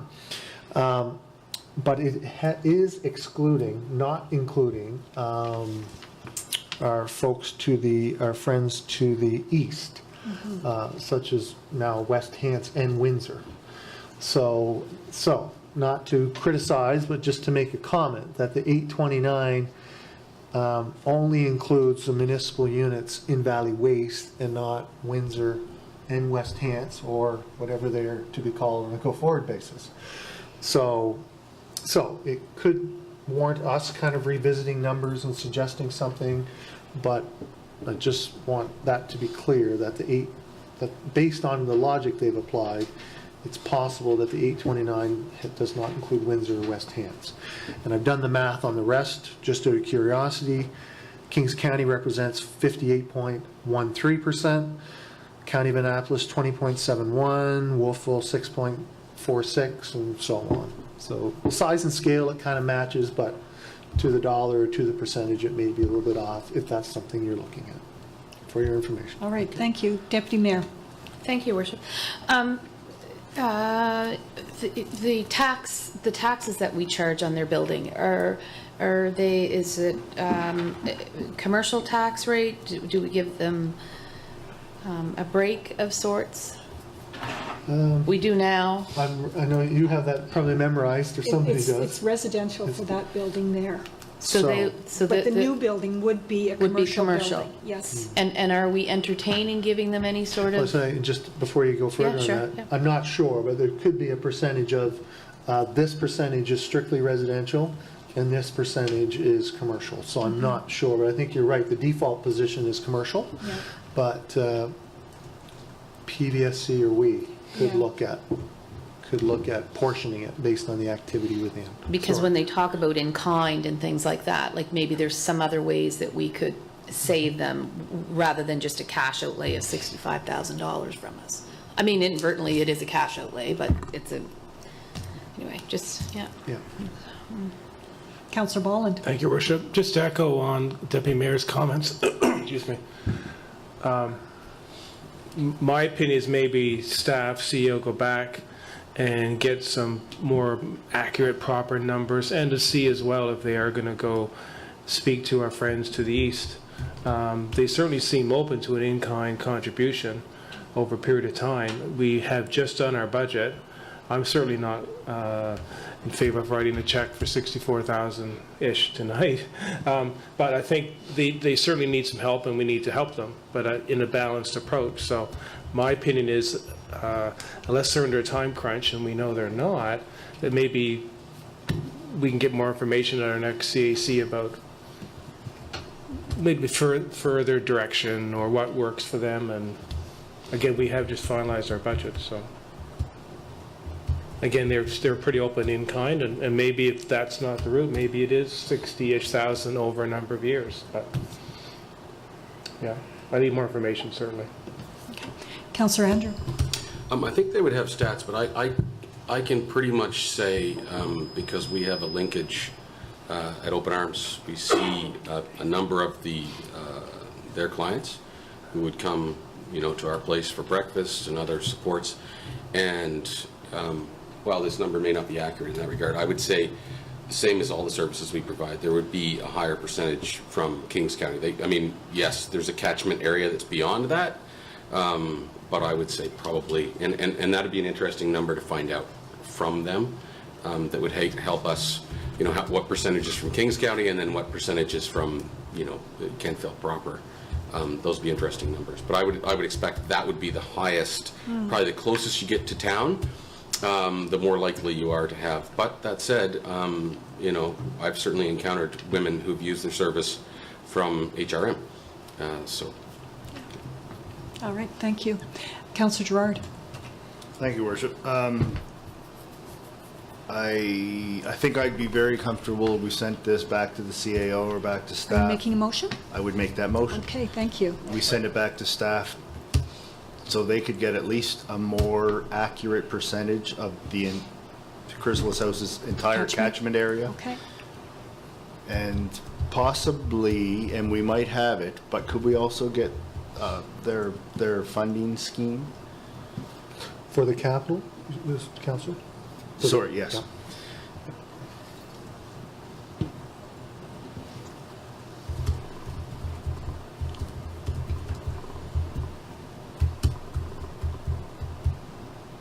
Okay, so the motion is direct staff to prepare a report on share of funding. Yes. So that's good, and so you are firsting that, your motion? I am firsting that, Yeah. if I could get a seconder. Okay, and a second? Do we have a second? Okay. All right, continuing with discussion, Councillor Bolland? Yeah, I just wanted to ask Councillor Gerard why it was relevant, what their funding sources were. How much detail are you looking for from them? Well, it would just be nice to know if we're the only person or the only enterprise that they're asking for money from. So whether or not the other municipalities have been presented, and if anybody's already turned it down, it would be nice. Is that what you're looking for? Would you be happy with that answer? Is that- I would like to know that we're not the only spot that they're coming to look for money. Right. And if we aren't, who else and how much? Okay, I just don't want to invade their privacy too much but I know they are going to other units to ask. Your Worship? Certainly, I mean, please. they're, assuming the municipal ask is transparent, as we are, or should be. If they have a capital fundraising campaign and there's privacy, maybe we don't need to know if it's Subway or whatever, but we get as much detail. And I think we at the staff level have the benefit of, I'm not sure if it wasn't shared in the past, but we did ask, using our framework around our grant application, for them to fill in some blanks. So, but they didn't exactly match up with the municipal ask, so we'll just kind of revisit that piece with them as well to ultimately get to the numbers. Okay, thank you. Deputy Mayor. I was just interested in your thoughts on it, but if you don't want to share them, that's fine. Okay, I'll just go through the board Sure, first. yeah, okay. Certainly. Councillor Maxwell. Yeah, I'm just looking at in-kind and the taxes that they're paying, and I'd kind of like to know, how much tax we would be expecting from them, and if that's an option, I'd kind of like to know how much it is and over how long. And so. Well, it's going to be a $3 million building, and our commercial tax is $357, I think. So it's a healthy chunk of change on an annual basis. Yeah, and we're only looking at 64.9. So how long would it take for them to chew that up? Exactly. If we gave them that tax break for, That's you know, right. 2 years, 3 That's years, right. whatever? I'd kind of like to know that information. We'll revisit our policies, we'll say, and if Yeah. there's any in-kind, like they talked about sewer, no. Water, no. Yeah. I would say probably not. But if there's any other policy options, we'll Yeah. put that in front of you in that report. Excellent, excellent, thank you. So, Deputy Mayor, that would be my position as well, much like Councillor Maxwell said, is to look at the whole picture and figure out where we are with this. All right, so is there any further discussion on this matter? So we have a motion, it has been moved and seconded, that we direct staff to prepare a report on share of funding and sources. All those in favor? Oh, I guess, sorry. Yeah, I know, we'll have us die hard. Sorry.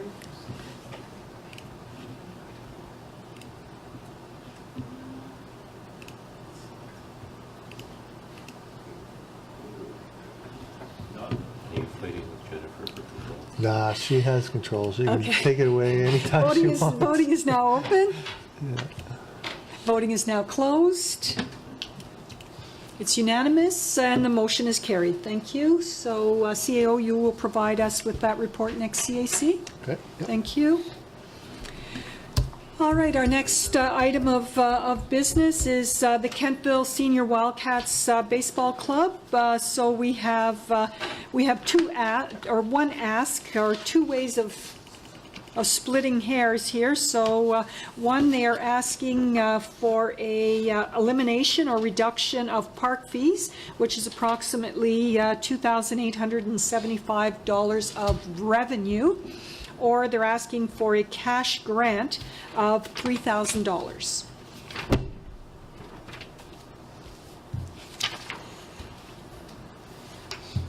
CAO, did you want to say anything about Councillor Gerard's got his finger on the button. Yep. Councillor Gerard.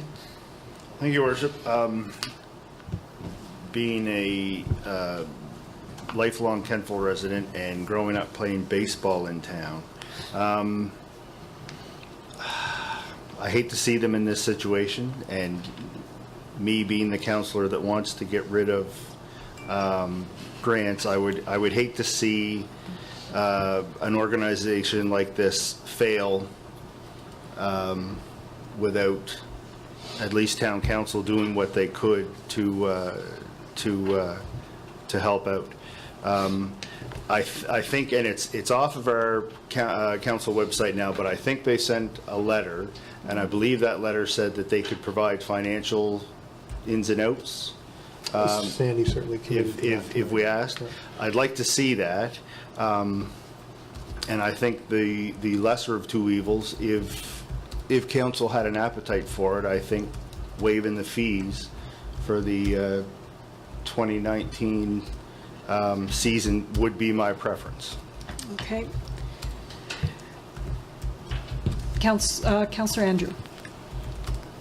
I'm wondering if this can somehow be, I think it is important, and I think it was described very well, the importance of it moving forward. Is there a way it can be wrapped up with recreation? Can there be a linkage or a partnership there that because to help this group this year, as important as it is, there's no kind of assurance that they're not going to be in this position next year. But we're also not talking about huge amounts of money in terms of the deficit. So I'm wondering if there is there a marriage that can happen between them and our recreation department? On cost savings? Yeah. So I think Councillor Bowen maybe was referencing field maintenance and things like that. So, sorry, I should be clear, that maybe there is, needs to be a line that of support under recreation for our local team, and given the value they potentially have to minor baseball and vice versa.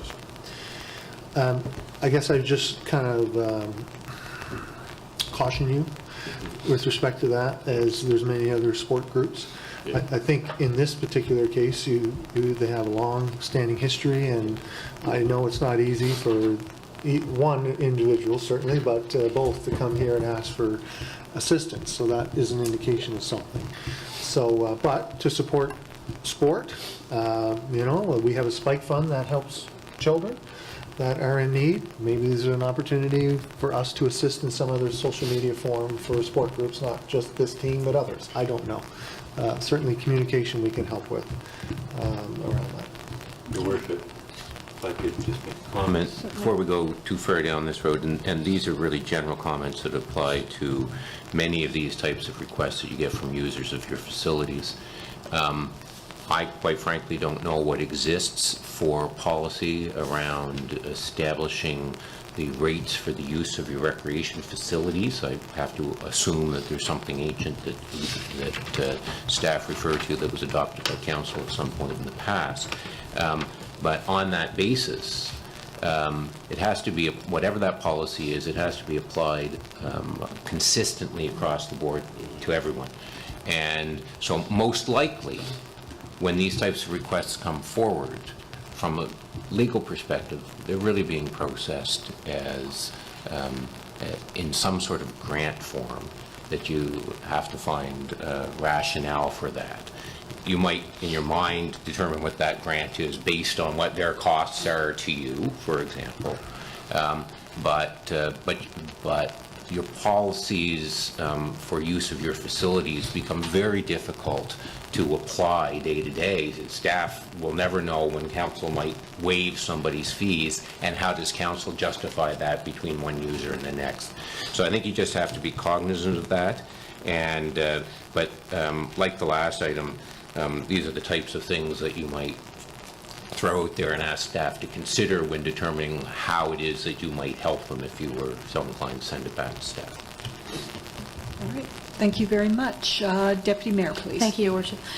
Yeah, I think really, because I don't know how many entities use the park, but I would, to Solicitor Mattart's point, there has to be a consistency across the piece. So I think eliminating the park fees for them, I don't know that would be the best route, because I think if you're going to do it for them, the question could come up to do it for other groups as such.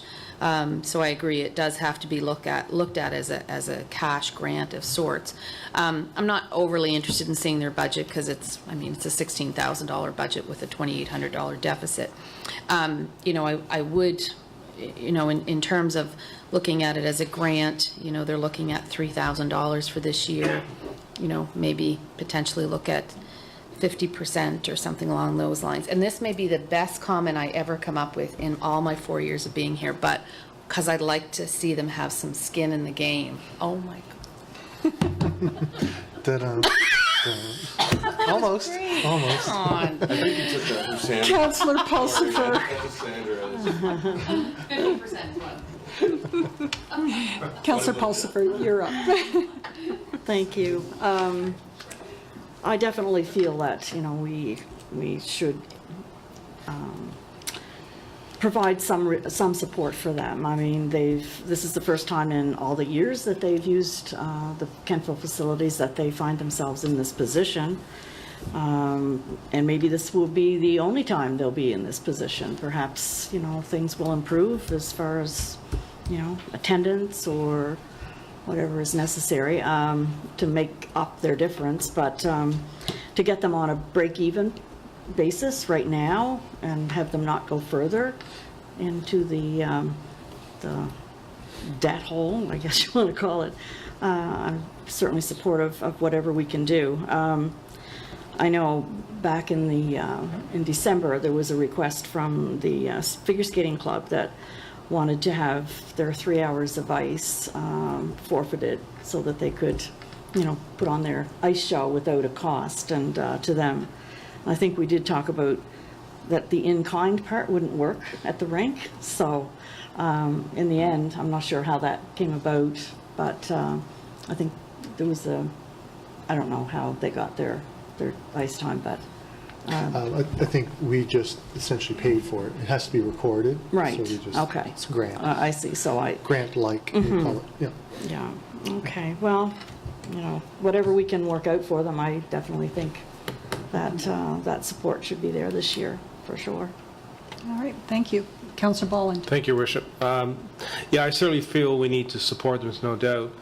To hear the Churro team is out, the Churro Bearcats? Yeah. There's two now. Sydney Sooners, I mean, my goodness. But a couple of things come to mind based on comments from the Deputy Mayor and the Solicitor is precedent or setting a precedent. So we have to be careful of that. There's other baseball teams that may need money. It's going to start something.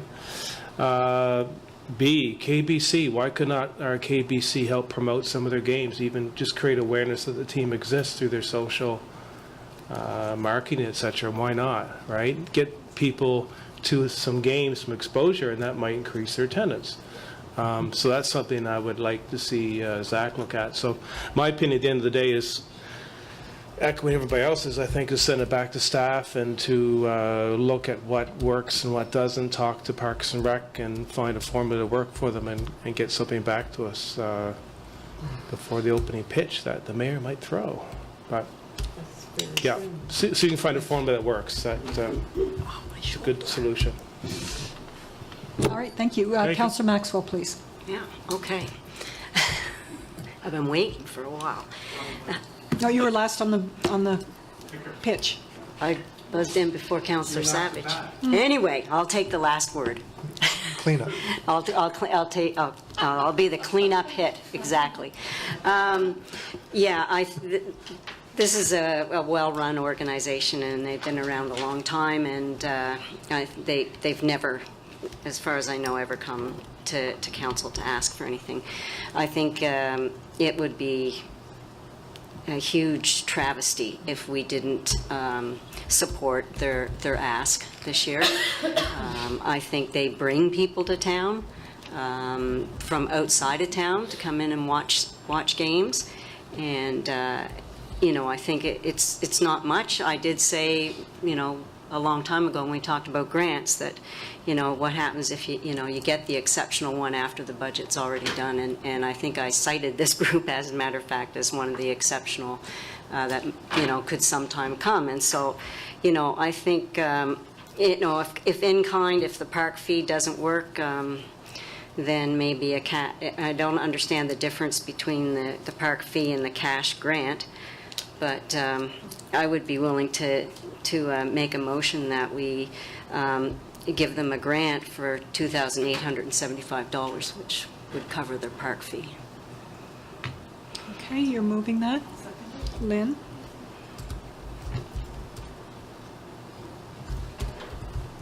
It's been moved and seconded that Council Advisory recommend the funding request from the Kentville Seniors Wildcat Baseball Club for a grant of $2,800 to the May 27th council meeting for approval. 875.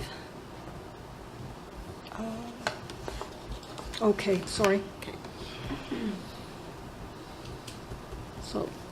So we have we have a motion, and it has been seconded, that the Council Advisory recommend the funding request from Kentville Senior Wildcat Baseball Club for $2,875 for a grant of $2,875 to the May 27th council meeting for approval. I've got two lights on for discussion. Deputy Mayor. Thank you, Your Worship. Yes, I was actually going to suggest that we do $1,500, coming back to my 50%. But there's already a motion on the table, but that was where I was going with mine. All right. Councillor Andrew?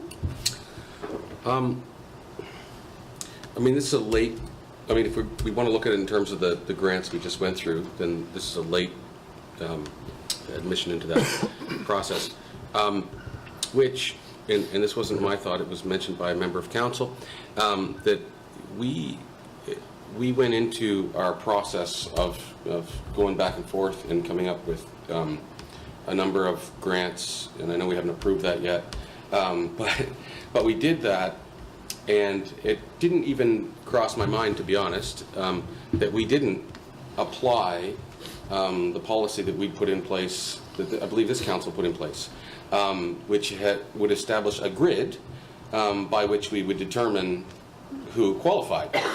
I would suggest that this be thrown back in the mix, and I hate to say it, but I think the whole process that we went through was flawed.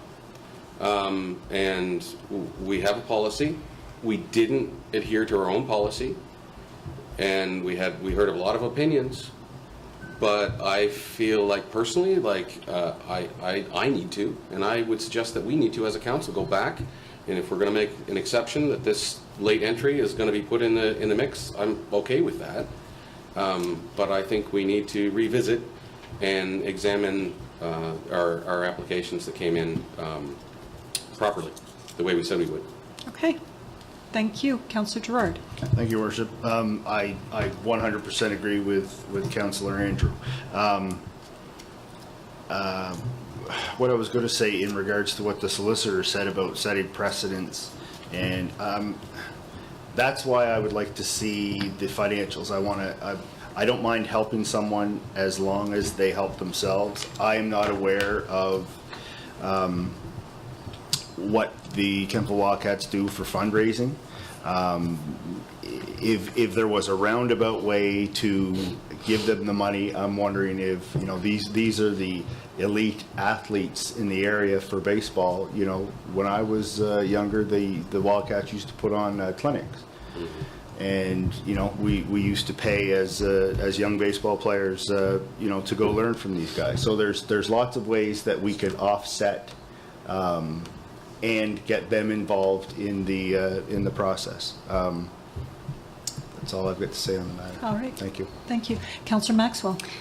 I believe that when we started talking about our policy for grants and so on, I said, and it was well accepted at the time, that, you know, we don't want to be hard and fast on our date, that there could become extenuating circumstances through the year when a group might have to come to us and ask for something outside of the date. And when we draw a hard and fast line in the sand, then we're, you know, making it so that we're basically tying the hands of people at the last minute.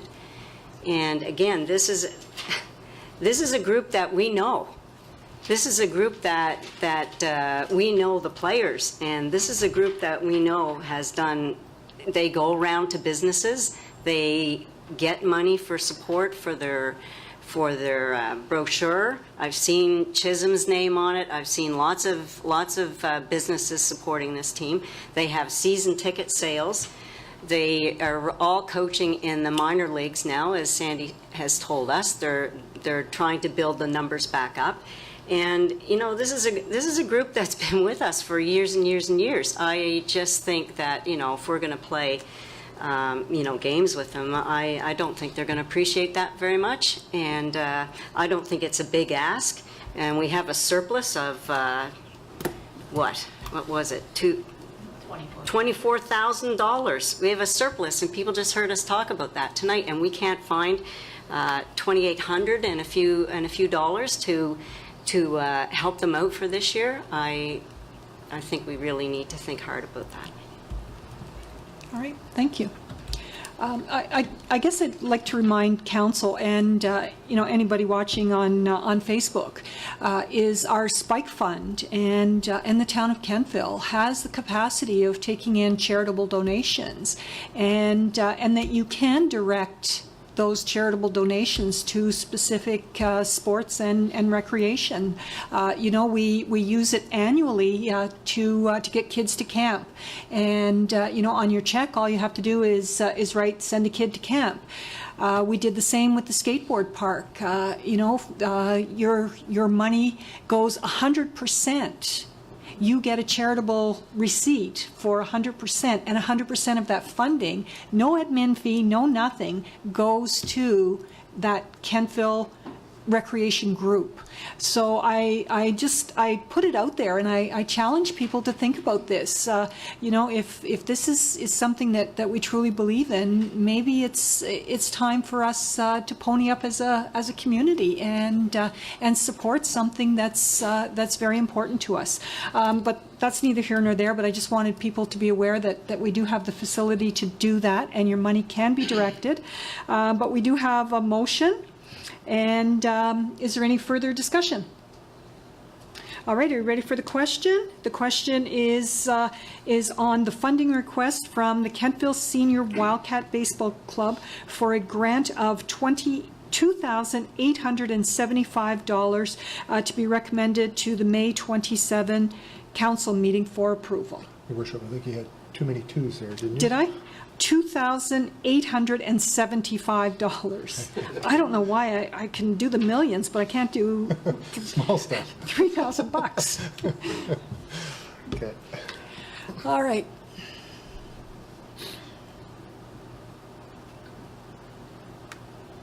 Voting is. This one.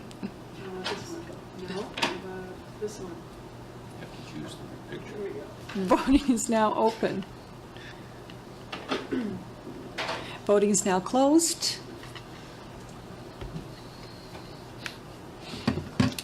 And we have, the motion is carried. We have 4 fours and 3 against. In your Worship, if I could just add to this, it seems like the responsible thing to ask for the financials. If council's okay with that, we could support that between now and the council meeting. Certainly. In case, it's just good information. Okay. We'll request that. You got those numbers for the report? All right, motion is carried. All right, moving on to our next one, the community recreation project. So we have a request for support in principle from a group of Kentville citizens for a community recreation center project. Your Worship, could I add something to this maybe? Sure. I think we heard spirit and energy tonight. With all due respect, admittedly, I don't think we saw a plan. We saw that kind of spirit. So it's certainly up for you how you want to debate this here this evening. I know the multipurpose facility has come up all over the place, including our recent strategy session. I don't know that we give a caution, hey, go do your thing and bring us a facility, but some kind of support is probably what they're looking for, whether you support in principle or endorse their energy, something like that. It may not mean a whole lot from a formality point of view, but it recognizes their energy and their spirit and so forth. I think it's a given that our staff will support this in one way or the other. They are the experts that we have in the community. I don't necessarily see staff as being the advocate for it unless directed by council. And again, I think probably our strategic planning process suggests that it is important to you. But at this time, as they said, it's not about a plan and it's not about dollars. So I'd encourage you to maybe just think about the spirit of it and the energy and what maybe that's the kind of message you want to send at this time if you support what they were. Thank you. Thank you. Councillor Gerard. Thank you, Worship. This is something that we've all talked about for a long time, and I am cautiously excited about it. I think they need the resources that we have in Kevin and Rachel, because so many times when people raise large sums of money, as I said, I think at one of the last meetings, they build what they want, not what they need. And Kevin and Rachel are there hopefully to tell them what's needed instead of, but with it being so preliminary and not being able to say a ballpark, this is what it's going to cost, or this is what's going to be inside of it. I'm ready to say yes, in spirit we support it, but I think it's very imperative that we have our staff interacting with them on what they want to build. Thank you. Any other further comments?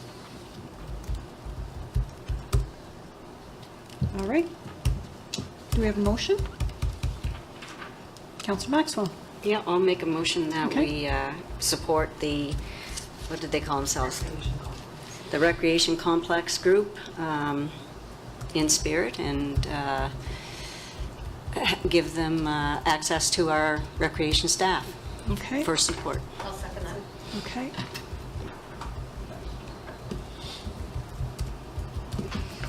So it's been moved and seconded that council advisory recommend support in principle to the group of Kentville citizens for a community recreation center project with support from staff expertise.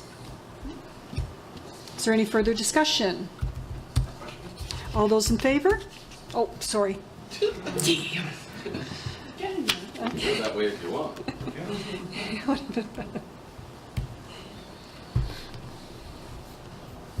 Voting is now open.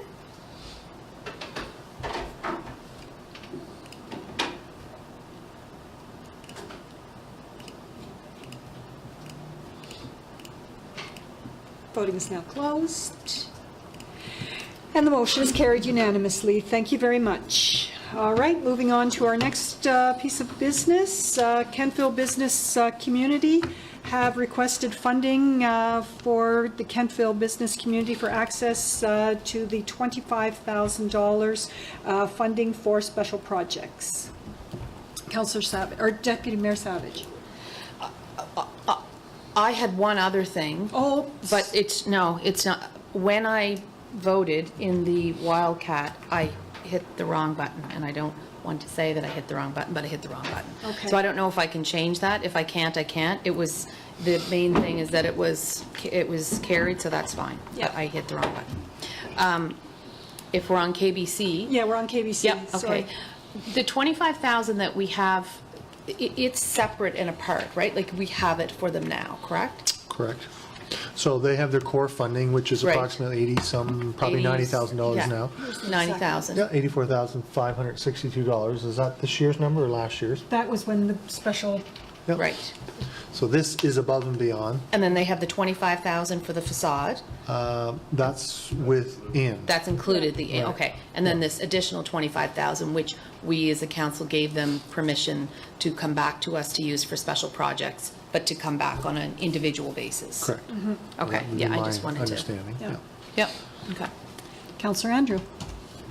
So, yeah, that was pretty much what I was going to ask, except that I don't find it objectionable in principle if they came with a clump, a clump request and said, okay, we've got, these 3 or 4 or 5 events, and because we don't need to necessarily meet with them every time we meet, and we think we can take each of these events to the next level, but I think there needs to be some rationale behind that, and it just wasn't here today, and it felt like a discussion.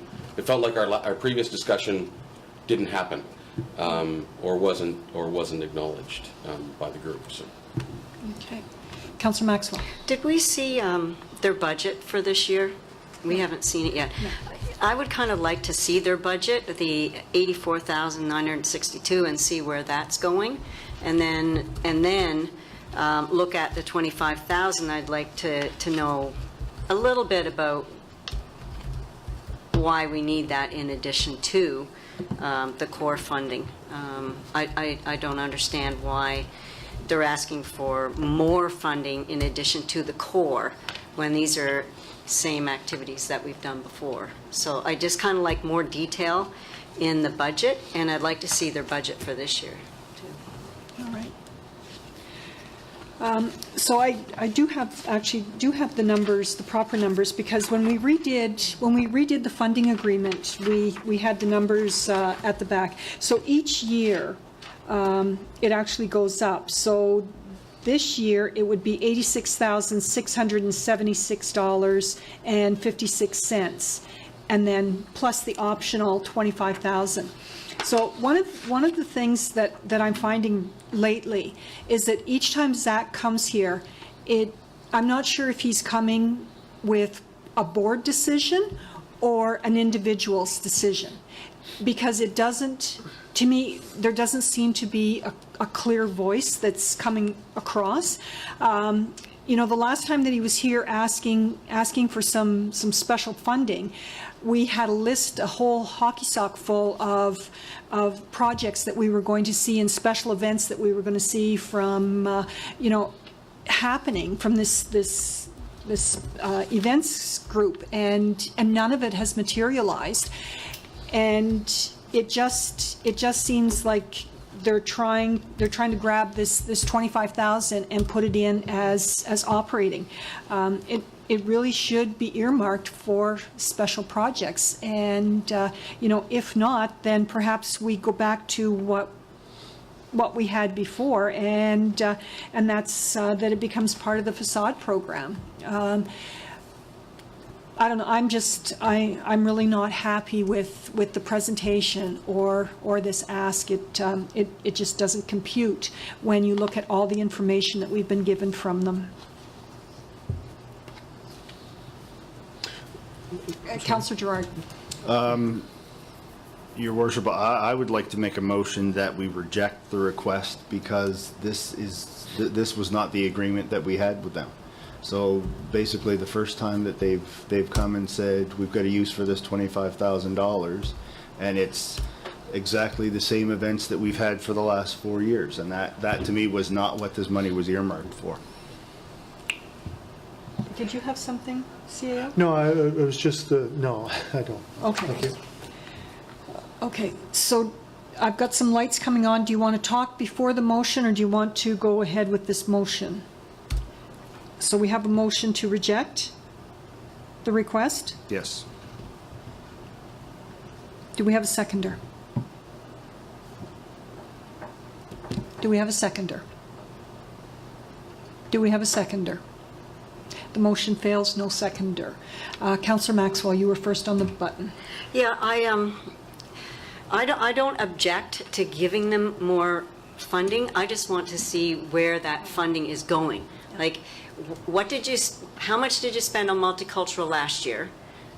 Where did it go? And how is this year going to be different? Like, you know, that's kind of what I want to know. So a much more detailed budget. And then if it is a special project, because you're going to add this to the multicultural fair, then yes, I can see that. That makes sense to me. But when, you know, I just see multicultural fair 10,000, and then you come in on your main budget, and then you come in with this for another 8,000, but I don't know where it's going, and I don't know how much was spent last year and where it went last year. So, you know, I'm not adverse to giving them some more funding, but I do need to see where it's going and what their plans are. Okay, thank you. Councillor Bolland? Thank you, Worship. Yeah, I agree with Councillor Maxwell. We need to see a bit more meat on the bones. I think we need, and I think Zach had that impression when he left, is that he needs a bit more, we need a bit more clarity here, a bit more black and white, not a shady area. So I would certainly make the motion that we send it back to staff for some clarity on these points, and bring it back to our next CAC, and then see what Zach comes back with in the committee. I'll second that. Okay.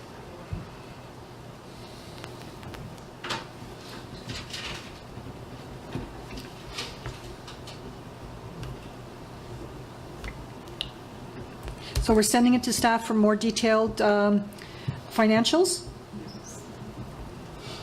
Yeah. and project description? Is that, and project description? Your Worship, I interpret that as 18-19. I think Councillor Maxwell is on point. A budget this year means nothing if you don't know what he did last year, so to speak. So just some clarity. Well, 18-19, 19-20. Okay. Yeah. Thank you. So that was Eric and Deputy Mayor. And, okay, you're off. That may not require him to say clarity. I mean, we can get a staff report in front of us. Okay, we have a motion. Come back in. So it's been moved and seconded, the council advisory directs staff to provide a more detailed financials and project description for our next CAC meeting. Okay. Discussion. Councillor or Deputy Mayor. No. No, so- okay, you're done. Counselor Andrew, you're still, lights were still on, and I didn't shut them all No, off. that's okay. I do have a question, actually. Okay. So I just wonder if, because it does seem as though Zach's not using his own voice when he's come here the last couple of times, and we are the big player partner with KBC, and I think I just think if an official is going to come, they should be representing, and it's just hard to imagine, knowing some of the individuals on this board, that they would send their emissary so unprepared, so ill-prepared. So I would say if someone from KBC comes again with something so poorly prepared, I would suggest that staff or yourself or a CAO communicate with KBC and say that we expect more. I hope that doesn't sound harsh, but that was poorly presented. Okay, thank you. Counselor Gerard. What staff are we sending it back to? Isn't this Well- KBC's responsibility to come to us So I and think, say? yeah, so I think Councillor Ballin was saying us or them. I interpret this as we will request from them information regarding 18, 19, 19, 20 financials, and specifically around these noted projects. So I'm quite sure Zach will present a spreadsheet or mini budget, and he'll either present it directly or we'll do it, one way or the other. So that request is better explained. Just if I could add something else, Your Worship, I have the microphone. I made a note here, confirmation of board approval. I didn't hear you say that Zach's the wrong person, but sometimes we like to hear board confirmation, like, did the CAO say this, or is it supported by council? It's no different in that environment. So a bit of coaching maybe to Zach would be to say, add confirmation that this is supported by motion of the board. Okay. Should Now we know we what's going ask for that for all the KBC requests? That, you know, when presented, it should be the board voted this 8-5 that we were going to ask for this. They probably post their. Your Worship, if I could just, I don't want to see this council go too far off the mark. If you have a representative from an organization standing in front of you saying that they're speaking on behalf of the organization, to ask them to confirm that their board has actually approved it, quite frankly, is overreaching, and that's a kind word. I think you need to assume that they're representing the organization that sent them here, and you need not look beyond their authority in that respect. They need not say the board passed this motion. They're here to present what the board sent them to present. And that goes for Kentville Baseball, KBC, or Chrysalis House. Okay? Your Thank Worship, you. if I could Certainly. just counter that, I do disagree. We do have groups, and we have had individuals in my time here at the town that have presented to council. Decisions have been made, and there's been no board approval. So we can do it more delicately, perhaps not in each presentation, but as part of their policy or procedure to make sure that that is in place. And we do have that example with this group. We've experienced it within the last 6 to 12 months. So we can handle it outside of Chambers solicitor, but it is something worth noting. And that's why it's about trust and process. Thank you. Thank you. Counselor Pulsifer, please. Thank you, Your Worship. I kind of got lost in my thoughts now because Okay. we kind of veered off in different directions. But I guess I had a question as to whether each one of those projects would require their financial statement as how everything was going to be carried out separately, but being presented all at once. And yeah. So maybe I could try. So 18, 19, they should have budget versus actual. Right. And then, of course, 19, 20, it's just budget. Budget, It hasn't yeah. taken place yet. Mm-hmm, mm-hmm. Yeah. So Okay. we would request that kind of Right, information. okay. Yeah. Okay. So the statement that we were given for April 1st, 2018 to December 18th, 2018 had the multicultural fair as having cost them $12,313. So my question to Zach was, is that $8,000 in addition? But he had already told us that they were only going to spend $15,000. So basically, they want special project money so that they don't have to spend their money to carry out an event that is in, what, its fourth year? And then if you look at Devour, they spent $6,951, and these are their financial statements. So, to tell me that this doesn't reflect what they actually spent, then I have to wonder at these financial statements. And now they're asking for another $5,000, which brings the total for Devour up to $12,000. Now they've expressed to us that it's going to be different and it's going to be bigger, and I get that. But then when you look at all the other ones, they're asking for an extra $7,000, and currently for their events committee, they spent $8,451 to put on those, what is it, five events or 4 events. So, where's this extra coming from? And does it mean that Town of Kentville isn't going to pay for the newspaper ads? Because typically we throw some money in to, have our logo on things and that sort of thing. And, don't get me wrong, I think Zach is doing a wonderful job, and KBC is doing a wonderful job. But one of the other things that he talked about was economic development from a perspective of attracting businesses from outside. And I really think they're getting out of their lane, because the whole job of KBC is to be advocates for our downtown merchants. We've got Valley Wren, we've got a community development person who are looking at external. They provide tools on their website for somebody looking from the outside, so that once they've already identified Kentville as wanting to be here, with their listing of all the vacant, the few vacant places that we have currently.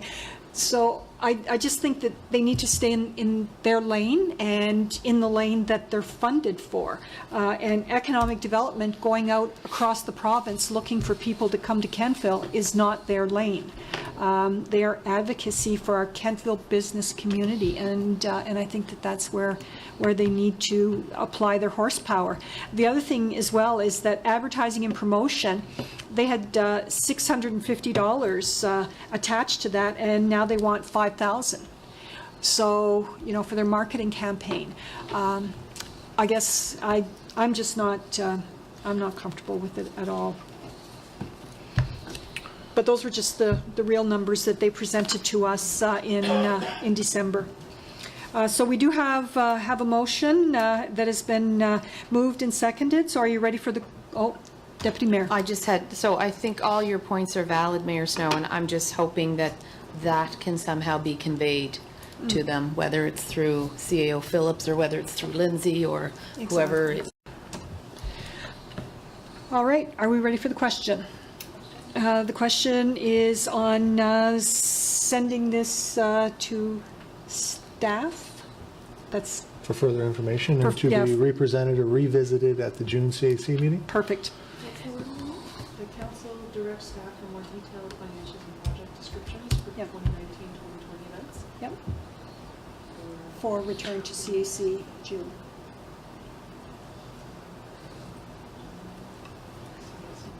Yeah.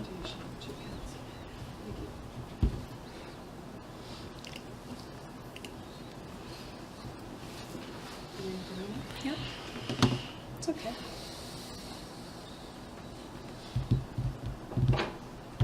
Voting is now open.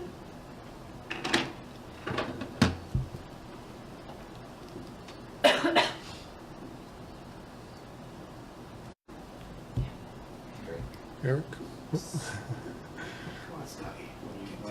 Voting is now closed. Just so you know, up until I hit the voting close button, you can hit 1, 2, 1, 2, like you can change your vote.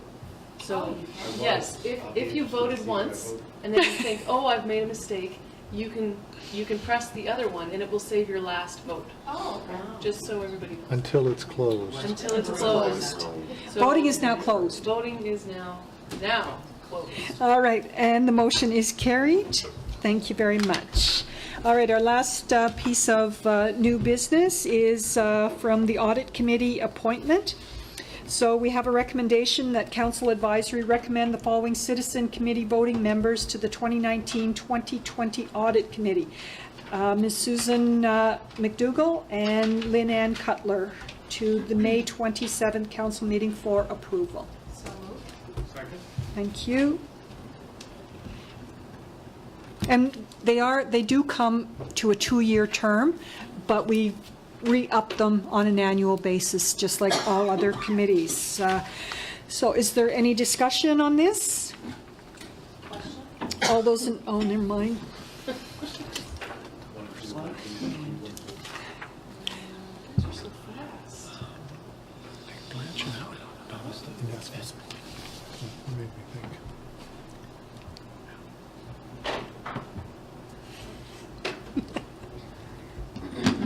Voting is now closed. We had a Motion- committee member move, is that right, Your Worship? No, Chris Blanchett, it was the end of his. Expired? Yes, he TX'd. Thank you.